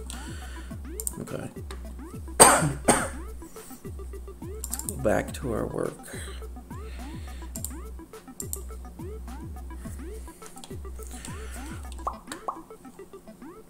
What did I say? So it's 50. Yeah, so this should go on the right hand side. So I'll grab these guys. When you drag across a selection of stuff, you can decide which bits you want to actually select during that process. You kind of have to do it each time, and it's kind of annoying. So I just kind of hover over enter so I can hit yes real quick, or hit OK real quick. So I'm going to move that to the right. We're just making columns now. Just joining switches together. Grouping them, I should say.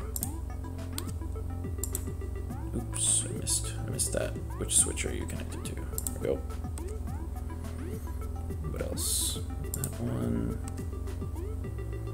And that one. I saw you. Yeah, you were connected there. Got you. And you.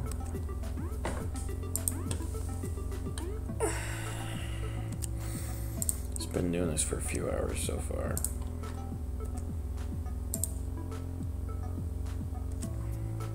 Oi. Missed it. Again, pressing M is much more helpful. Makes this much easier. It's 56. So 56 is gonna go down here. Low. Yeah, this user grid spacing even allows you to do stuff like this. So your diode will bisect the key cap position. So it'll be dead between two, like dead center between two switches. It was very cool, very cool. Was that 40? Yeah, there's 44. So I'll put that up here. This is just an example of the key positioning that I'm talking about with this user grid.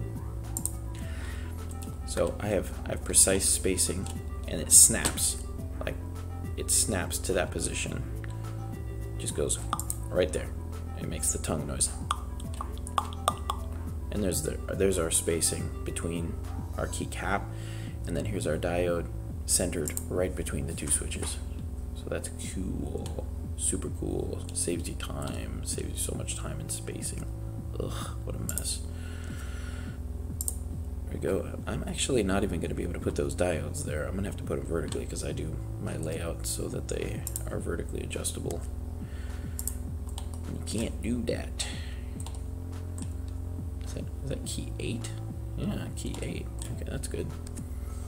Yeah, we'll line up off that top row, whatever that top row is. Just give me the component. All right, come on. There we go. So key 8. This is key 12. Key 12 numbers up to key 60. This goes on the right hand side. Zoom, come on. Ugh. This goes over here somewhere. Over here somewhere. So I've got key 12, key 2. I just completely screwed this up. Come on. Screw it up. I just laid it out wrong. So what I'm going to do is orient, like I've got my columns. I can number, low number at the top to high number at the bottom.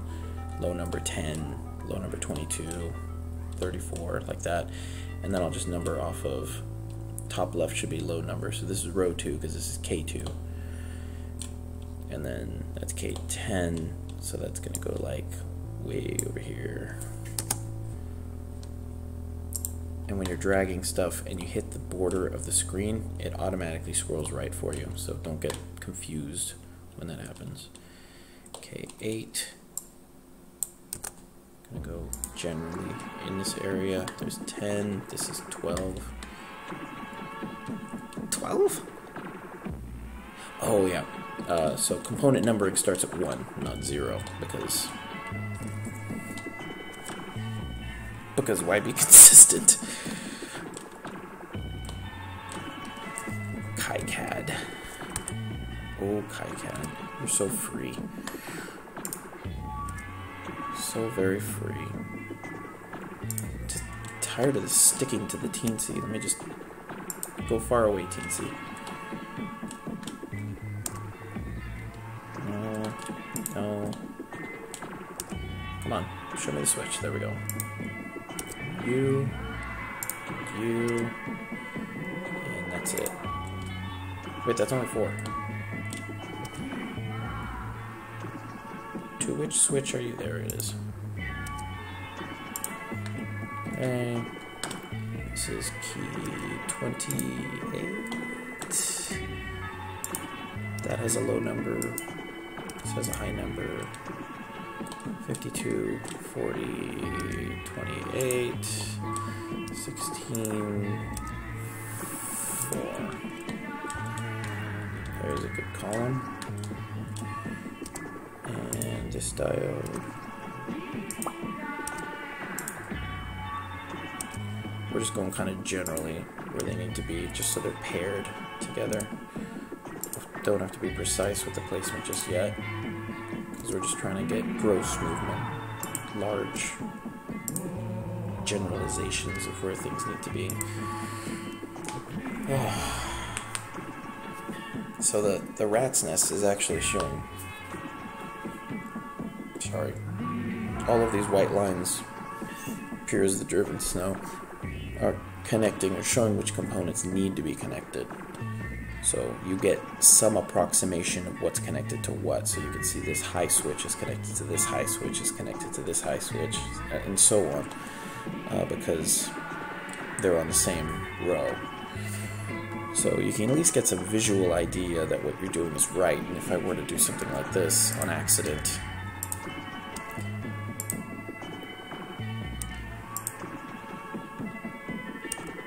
you would see you got all these horizontal lines going across the inner. Over here, that's not the case. So something's mismatched. It also begins to look a bit more normal. And then when you break that normalcy, it looks off. You'll be able to tell. So this is key 4.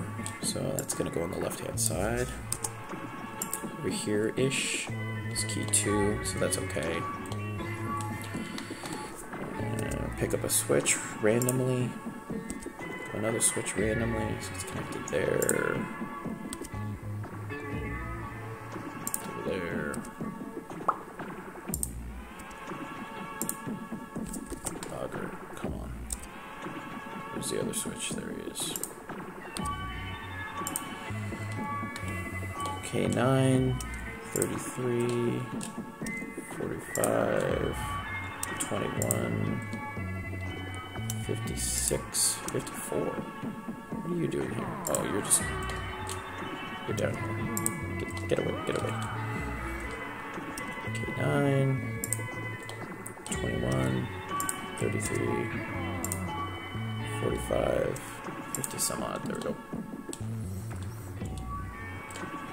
Give me those diodes. I want the diodes. Come on. Then you have to zoom out a lot, and then you're like not quite right on. You can't pick up the component.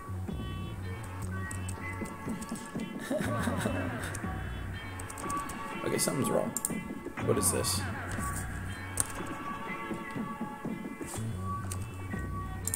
Oh, I think I picked up the label. Yeah, I picked up the label.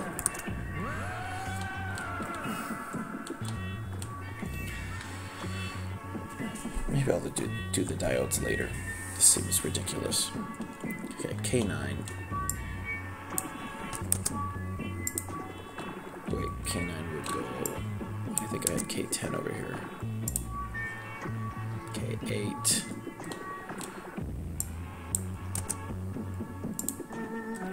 K8, K9, K10. Brilliant. Kinda like that or so. I go zoom out.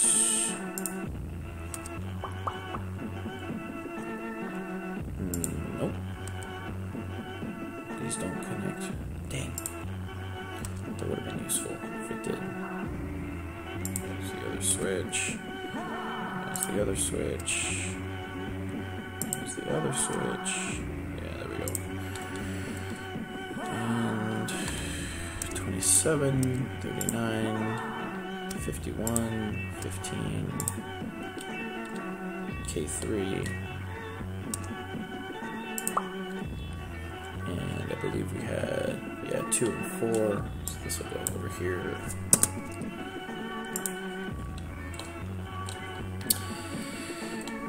It's getting organized, slowly but surely.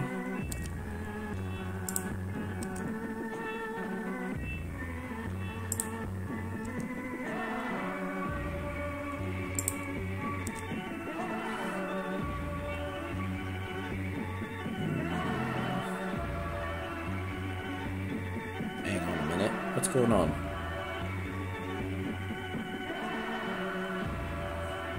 are you doing? See how this looks different? It's not connecting to any of these and the ones that I haven't touched yet.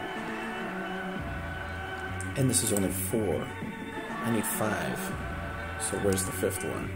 And I start hovering around over here, and I see it's connected over here to this guy. Why is this connected to this guy? So I'm looking at column 0. Why is column 0 connected over there? It says column 0 is connected to this guy. Yeah. That ain't right. Wait, what is key 49? What's key 49 doing over here?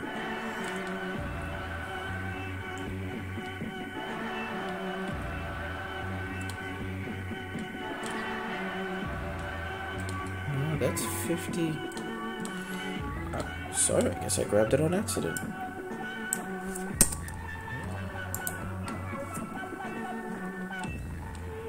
It's 37, 23. Key is at 13. This key 1. Key 1. 13. Something dark side.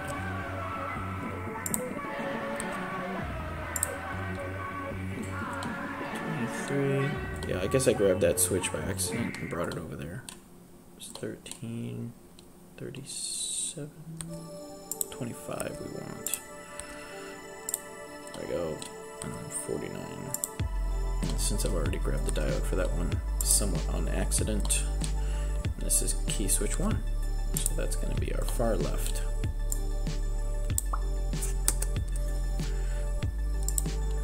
Look at that.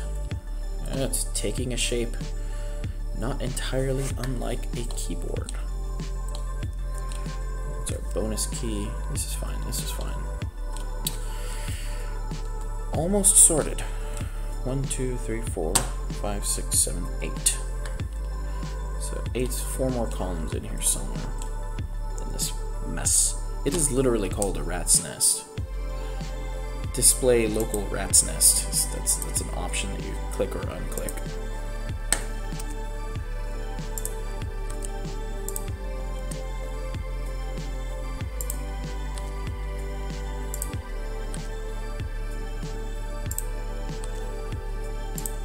So this one has 6 in it, which means it's probably column 11. If I did it right. There's 59 alpha. Yeah, so there's 11. And then one of these switches is going to be a double connection. Or maybe it's not, because I did it wrong. Oh, there it is.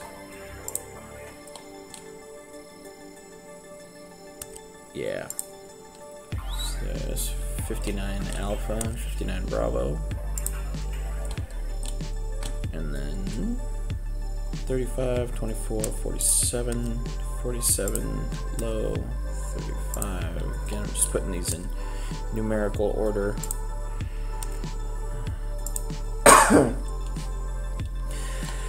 $6.30. Make some breakfast.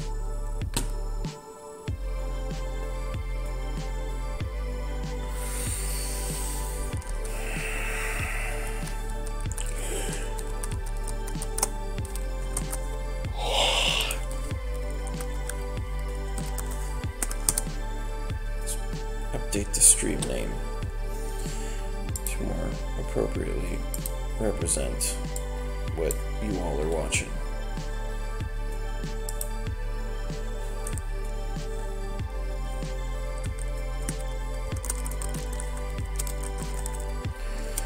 Early morning stream. It's much better. Everyone knows what they're getting into. Is my hair weird again? Did that happen again? Who cares? I don't know, lol.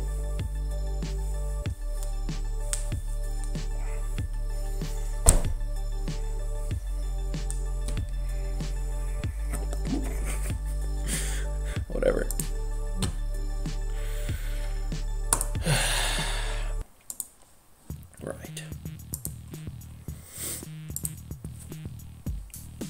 Almost sorted. Almost sorted. Where was I? This is 11.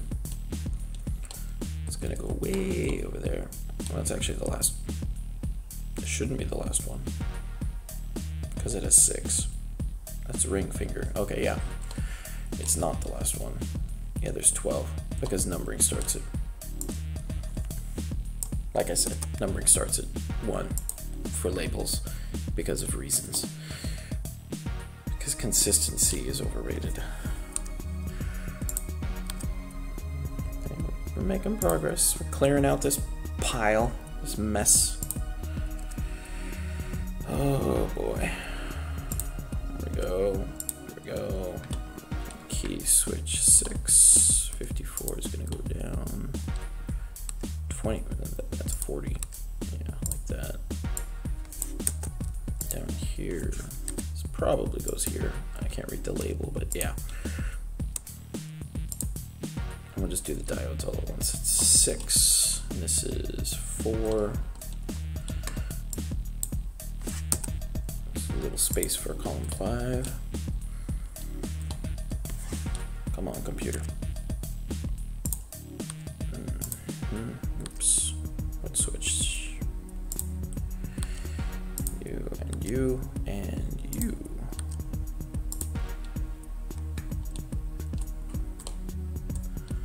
So there's quit the zoom, you mouse wheel. Sound like a bad name for someone. Quit it, you mouse wheel. Like a 50s detective novel or something. Not by such a mouse wheel.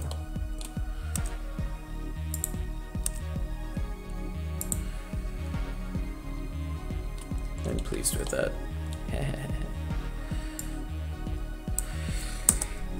Oh boy. Just too tired for... There's only 5 left. Yeah.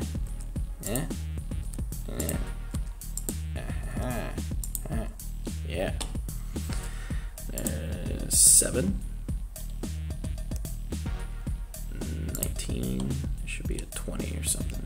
What is that? 55.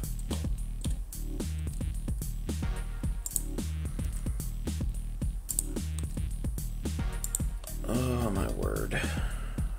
That's 7, 6, 7, 8, 9, 10, 11, 12. Oh, it's wonderful. It's beautiful. And now for this mess of diodes. I'm just gonna put these in a big pile so they're easy to pick up.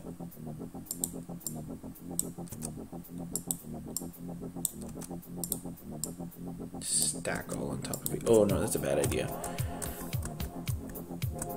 Yeah, if I stack them on top of each other, then I'll have to do a menu selection to decide which components I want to move. And I don't want the extra clicks. There's more than enough clicks here already. Is this the Grand Theft Auto soundtrack? What is this? Oh yeah, no, these songs are just on it. Change of pace. Oh, leather teeth.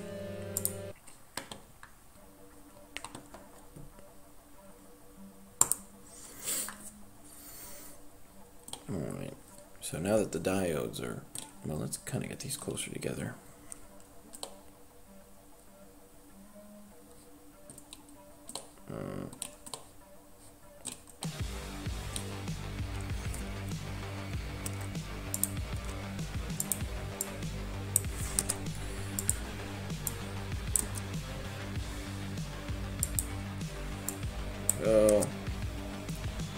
Just putting everything in a closer physical space so that I can see more on one screen.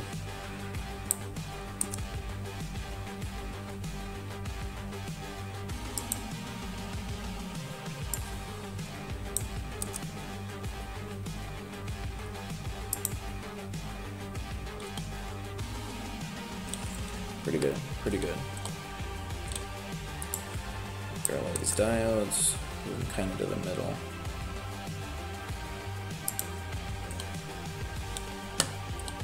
What a mess.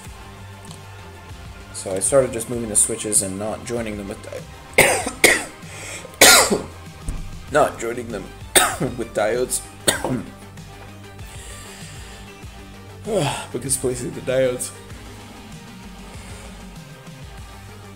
is a little bit easier because they're only linked to one switch. The coffee does nothing. So I could just pick any diode and it's relatively obvious where it needs to go, which switch it needs to be underneath. See? Look at that. Moderately. Look at that. It's visually a bit easier to just pick this stuff out once all the switches are moved apart. So it does connect to the switch hole, but it also connects to the next diode over and every diode on that row. So just focus on whichever switch hole the line is going to, whichever line goes to a switch hole. Ah, very good. We're getting these components pretty close to each other. See, that wasn't so bad. It only took maybe an hour. But just think that hour of work pays so many dividends. Once you're done, you're done. Once you have good logical layout, you can tweak stuff and you can build it endlessly. Send it to the PCB manufacturer as many times as you want. Print so many of these, it'll make you puke. You won't even care. You'll be like, it only took 1 hour. Only took 1 hour. Ooh. It's a good album. When you get a selection clarification, that's because you're pointed at multiple items. We're trying to pull the full diode, so we're just clicking footprint. So whatever the thing is, just click footprint.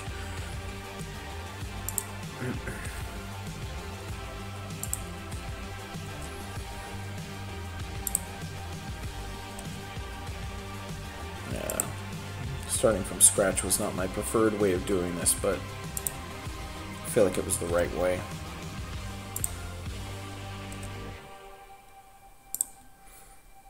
It's a good album. It's like all his stuff, but a bit harder.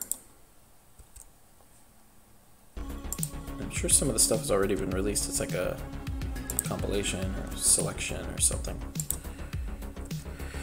Laserhawk, man. Wait, no, this isn't Laserhawk. This is Carpenter Brute.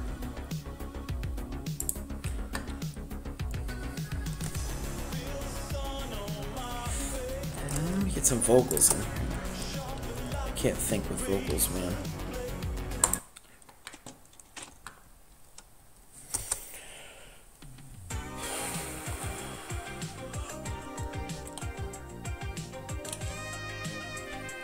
This teensy dough.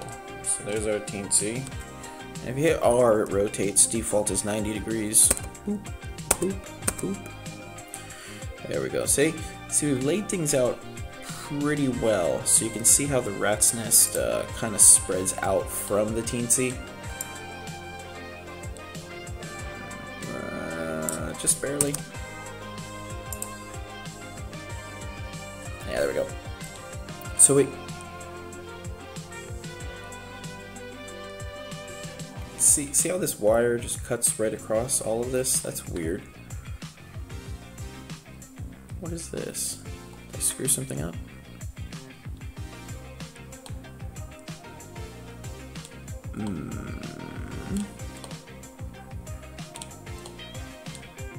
This doesn't have a diode. Where's that guy's diode? So see, like, when you lay things out correctly, you can spot things that don't make sense. So it's like cross connection that's going across here while everything else is more or less parallel. You can tell something's wrong. Yeah, that's the wrong diode. That diode goes over here. Get over here, diode. Ooh, they're stacked. See, footprint for D38, footprint for D21. Yeah, there was 2 diodes on top of each other. That's why I couldn't see it. See, that looks better. See, this makes visual sense. And now when I grab this teensy, we can see that the connections more or less stay left and right, as opposed to like this where the wires cross across the body. When they're here in the middle, none of the wires cross. Oh, look at that, wait. So, if you get it close enough to one side, it'll cross like this, but this is just a row. So the row actually, you know, the row is on this side, the row is on the left side, and the row is on the right side. It's split by the middle. So, I mean, we're going to make this connection, but the point is really the columns. The columns are what need to be split out left and right. So this one crosses, but this is, if you zoom all the way in, you can see what the labels are based on the net list. So this is a row, so that's okay. And then this one also comes across, and that's a row. So we're good, we're good. Our columns are divided up. You know, columns on the left are on the left side of the teensy, columns on the right side of the teensy, which means we did this correctly. Yay. Oh, that's no fun. Come on, help me out here. There we are, there we are. Yay. Yes, yes, I need sleep. I actually think we're done here. Here, we can close that and free up some RAMs. RAM all these RAMs. And this is good so far. Oh, if you were in here and like I connected a diode to the wrong thing or something, and I probably did, there's probably still a mess up in here somewhere. If you had to go back into this and be like, oh man, I made a, you know, if you had like a junction right here or something, and these nets were connected, it would be reflected on this. You'd have like a wire that goes up and down where you wouldn't expect one.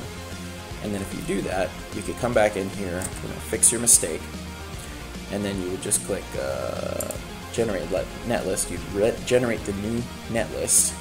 Just keep the labels and everything all the same, because if you keep the labels the same, you can come back in here and then reread the net list, and it'll reconfigure all these connections. So if I did have like a column that was cutting across here and it was connected to the wrong pin, I could go into the schema editor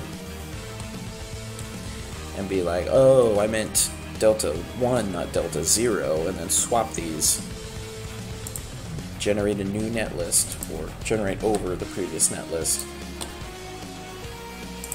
Don't save, I don't think I saved any. I hope I didn't. I'll watch the replay.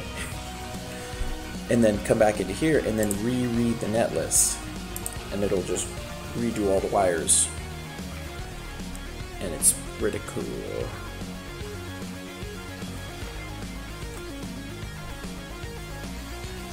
Whew.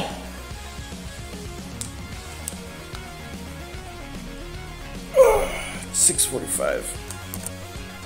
Let's save. That might be enough work for this morning.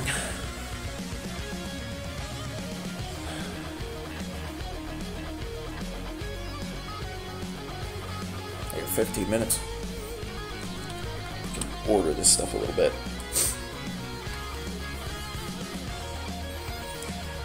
So let's do some. Let's just place things a bit better.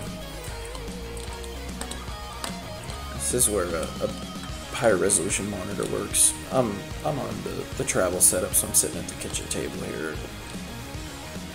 It's almost 7 now. I don't really need the lights anymore. So let's do K2. What footprint is K2? Oh, the key. This key switch. Just kind of orient this stuff a bit better. And then I'll have to move the diodes because they're not appropriate. But look at this. See this spacing, man? It snaps perfectly. Oh, that GitHub page, man. It's great. So I'm actually going to start moving these guys.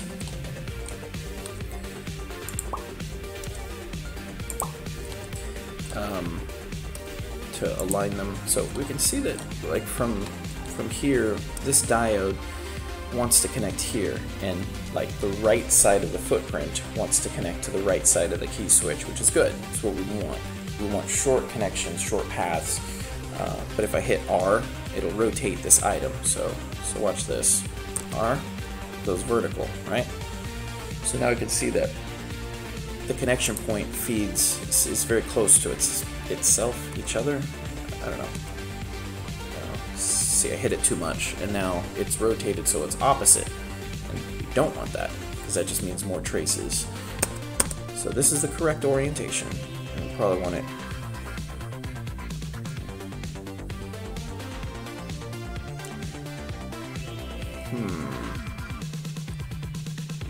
Just thinking about this is probably a bad idea to do it this way right now, because I want to do vertical adjustments. So just as an example, synopsis of things to come. I'm going to hover over R and M. So M over the diode, R, place it, M, R, place it, drag down, M, R, place it, M, R, M, R. There we go. So this is a pinky selection, and what I'm going to do is snap these. I don't recall my spacing on the original,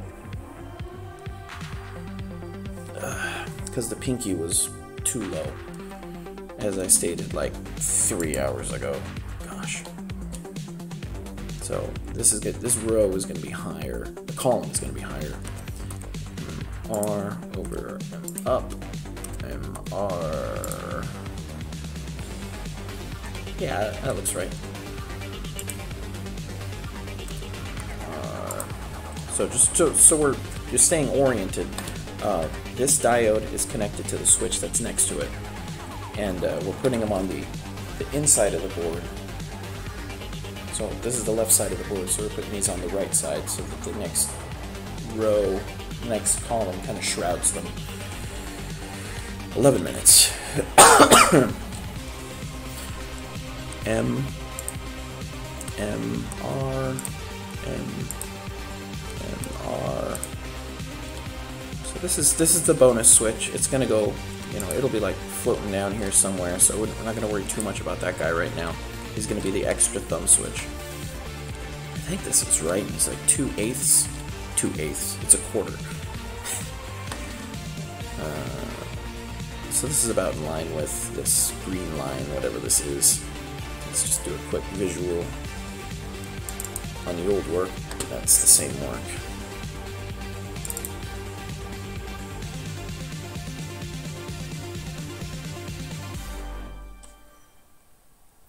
Go. This is the kind of spacing that I'm looking for.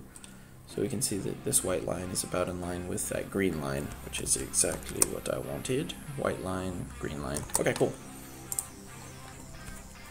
I'm using my old one as a cheat sheet, copying off my work. Ha ha ha.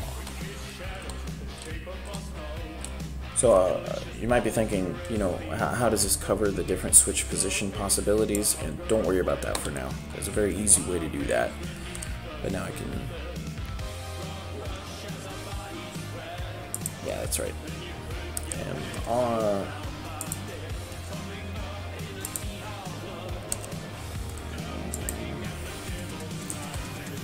Can't do this. Do these vocals, man. Can't think. The language center of my brain keeps thinking about the vocals.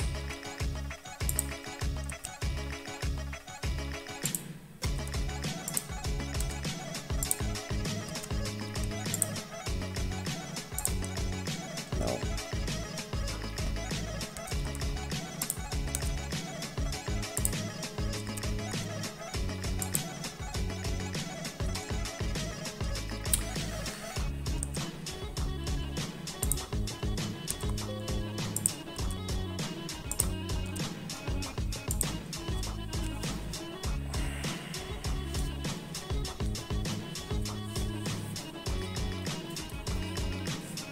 Even just this much mouse clicking.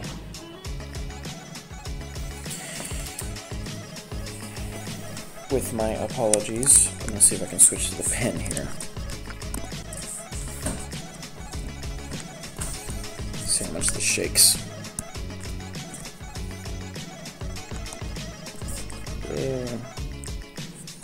MR and click. Click. M R click. M R click. Hey, click. M click. M R click. Click. Go. Boy. Go.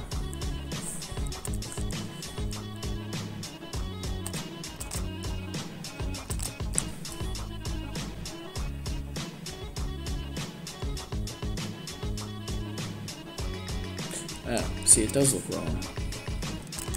And the reason it looks wrong is because it is wrong. This steps up one higher. That was just 1/8 of a U. Use the arrow keys to do fine control on this stuff. Yeah, that looks better. Nice step.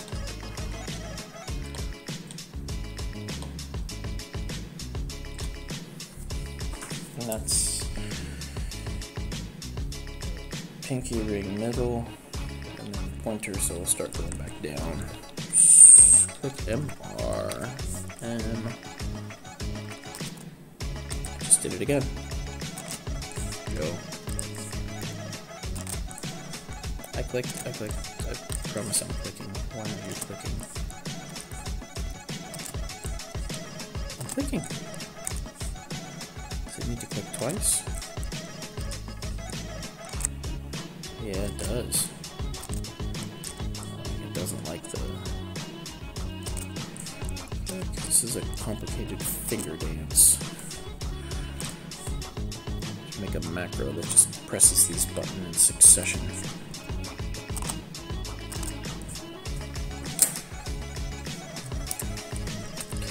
Might as well, right?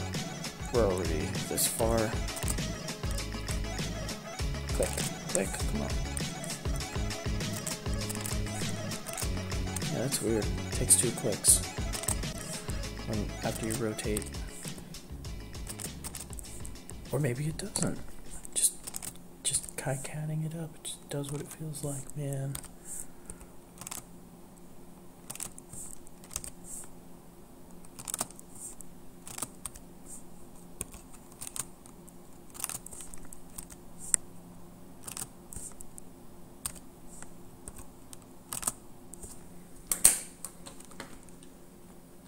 Believe it or not, that's 1/2 basically laid out.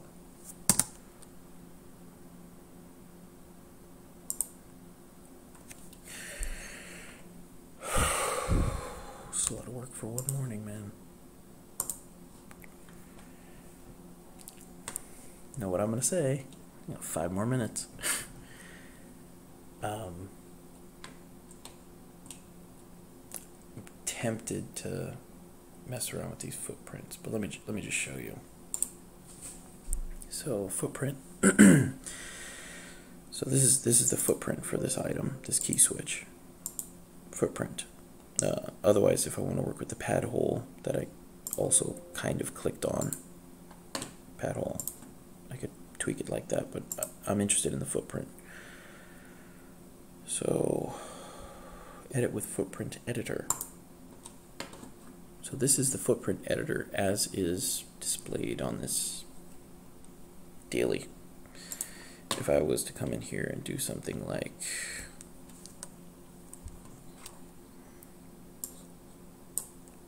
Mech, copy block, yeah, and then delete these guys. Stuff I don't wait.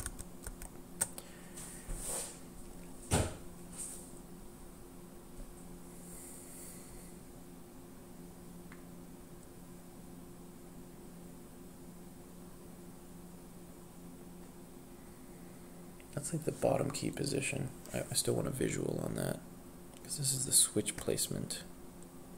And that's for Alps versus whatever.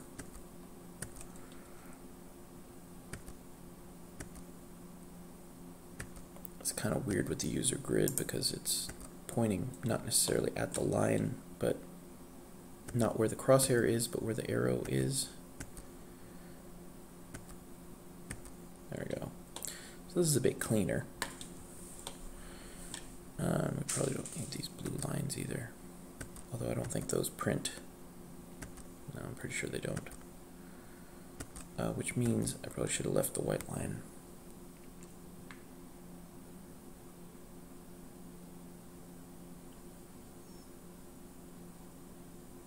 No, I care about the switch outer position. So I've basically made a copy of this, and each of these holes are still designated as holes, and each of these contact points are still designated 1 and 2, 1 and 2. So functionally these will be treated as the exact same things. But now I can go back and drop this right on the same thing, and it's still in alignment, but that's not what I want to do, because what I want to do is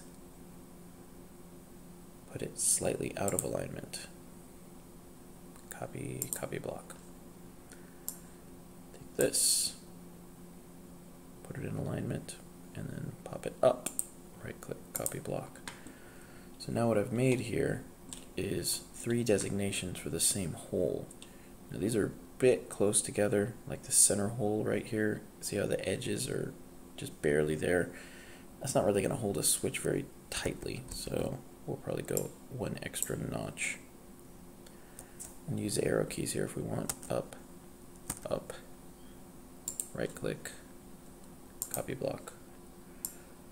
Look at that. Line it up again, down, down, right click, copy block. Yeah, we'll do another one. I think that was what I did previously. Down, down, down, down.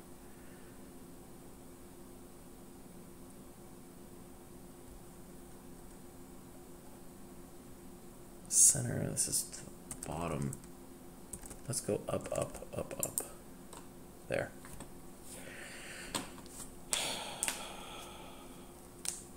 So now you have a general outline for the switch position. Stop, 59, 1 minute. Move this label. This is just, I'm kind of just showing you what's going to happen here next time I come back. So we've got an idea of where the switch is going to sit.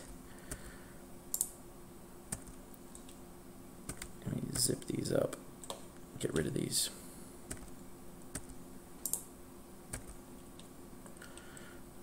There we go.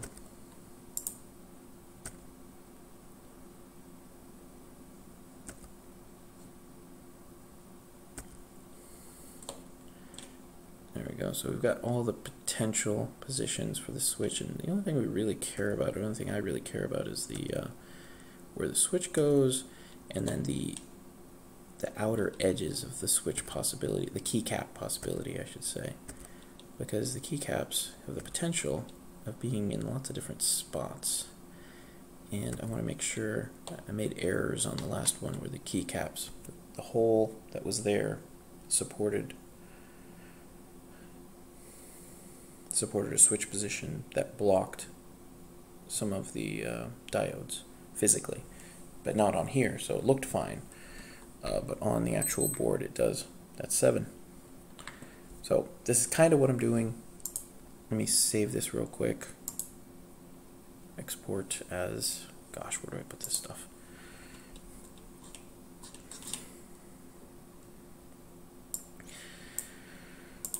I need some food. I can't just coffee all day. I think I put it in here.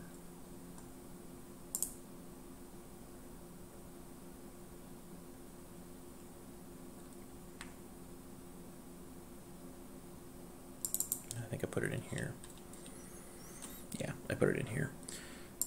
This is like a quad alternate. I think I called it something. Yeah, by 4, 1U by 4 alternate, we'll call it that. And then, so I've created this, I've exported it. Now I'm going to close my footprint editor. I'm going to exit without saving. I'm going to go to this footprint, exchange footprints. And then this dialog will very slowly pop up.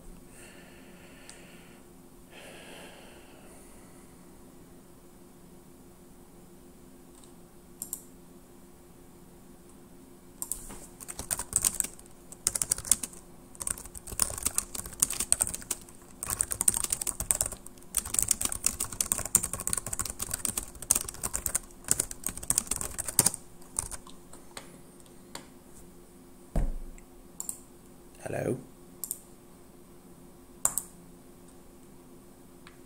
Is the dialogue screwed up? Is it behind?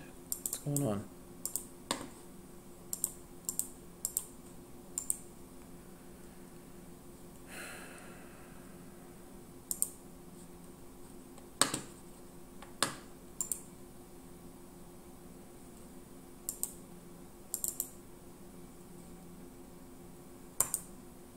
There we go. The dialogue screwed up. I don't know what's up with that. So here's the footprint. Value is key switch, reference K1. So that's the right one. Change footprint. And it says, do I want to change it to something else? And yes, I do. I want to change it to... Oh, bugger. What did I name it? This view thing is annoying.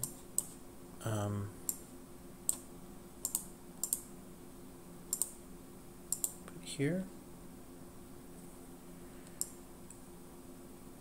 it was 100 MX Alps quad XU. I put this in, it was called alternate.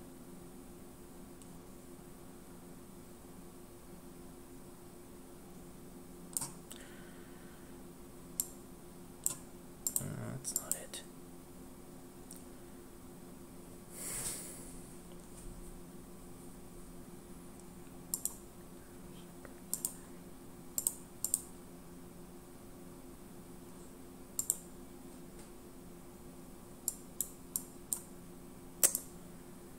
Isn't there a search? Come on. Quad. No. No. No. That is.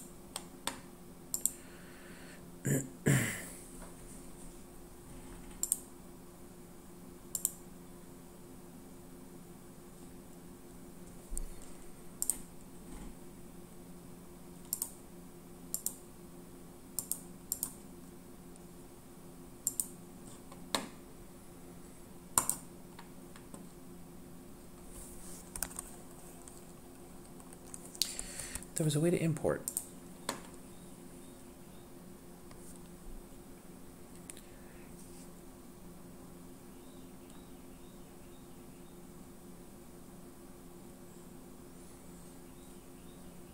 It's in the footprint editor. Oh, I just exported it. I didn't. All right, hang on. So footprint editor somewhere. 705.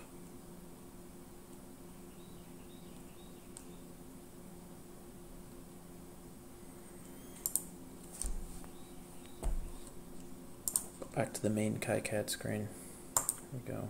Just open a straight. No, look, no, it's already there. Okay, so once you have something created, it says no active library up here. You got to set your active library. We're going to set this to Keebs. That's just what we're gonna do, and then we will save current save footprint in active library. This is MX Alps quad alternate. Whoops. Copy that. Cancel. Okay, so that's saved in the active library. There we go. So we'll go back, we'll select our footprint, double click on it, and that's a hole, not the footprint. Again, the correct way to do this is right click, footprint, exchange footprints, and then the dialog works. Okay, cool. So instead of digging through the list footprints, which can take some time, if you get the name and you have the library set, you just do this, paste it in after you've already saved it. And in this case, just to show you how it looks, I'm going to go ahead and change footprints having the same value. So that'll update all the footprints that have the same value, that is, the ones that were previously MX Alps 100. Apply.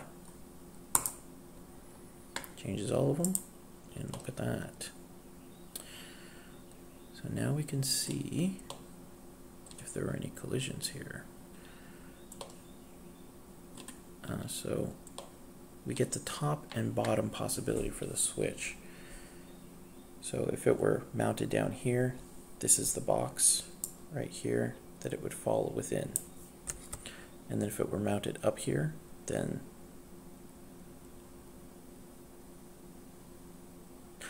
no, wait. So this box is the box of possibility for this switch. Obviously, if you mount high, then this one has to mount high as well, otherwise it won't fit. But by simply changing the footprint and laying things out correctly, I've been able to update all of those so they have alternate switch positions in one motion, basically. I'm going to undo that only because I want to be able to visually identify. It's easier to see right now, all this stuff. And I'm going to be tweaking things and adjusting the layout and everything, so that the footprint change is probably going to be the last thing before I start building the traces. And I will get back to that and get back to you all later on. I'll get some food and start my work day. This wasn't so bad. It's a lot of work done. A lot of weird garbage to put up with, but it's worth it. There we go. See you, see you, Space Cowboy.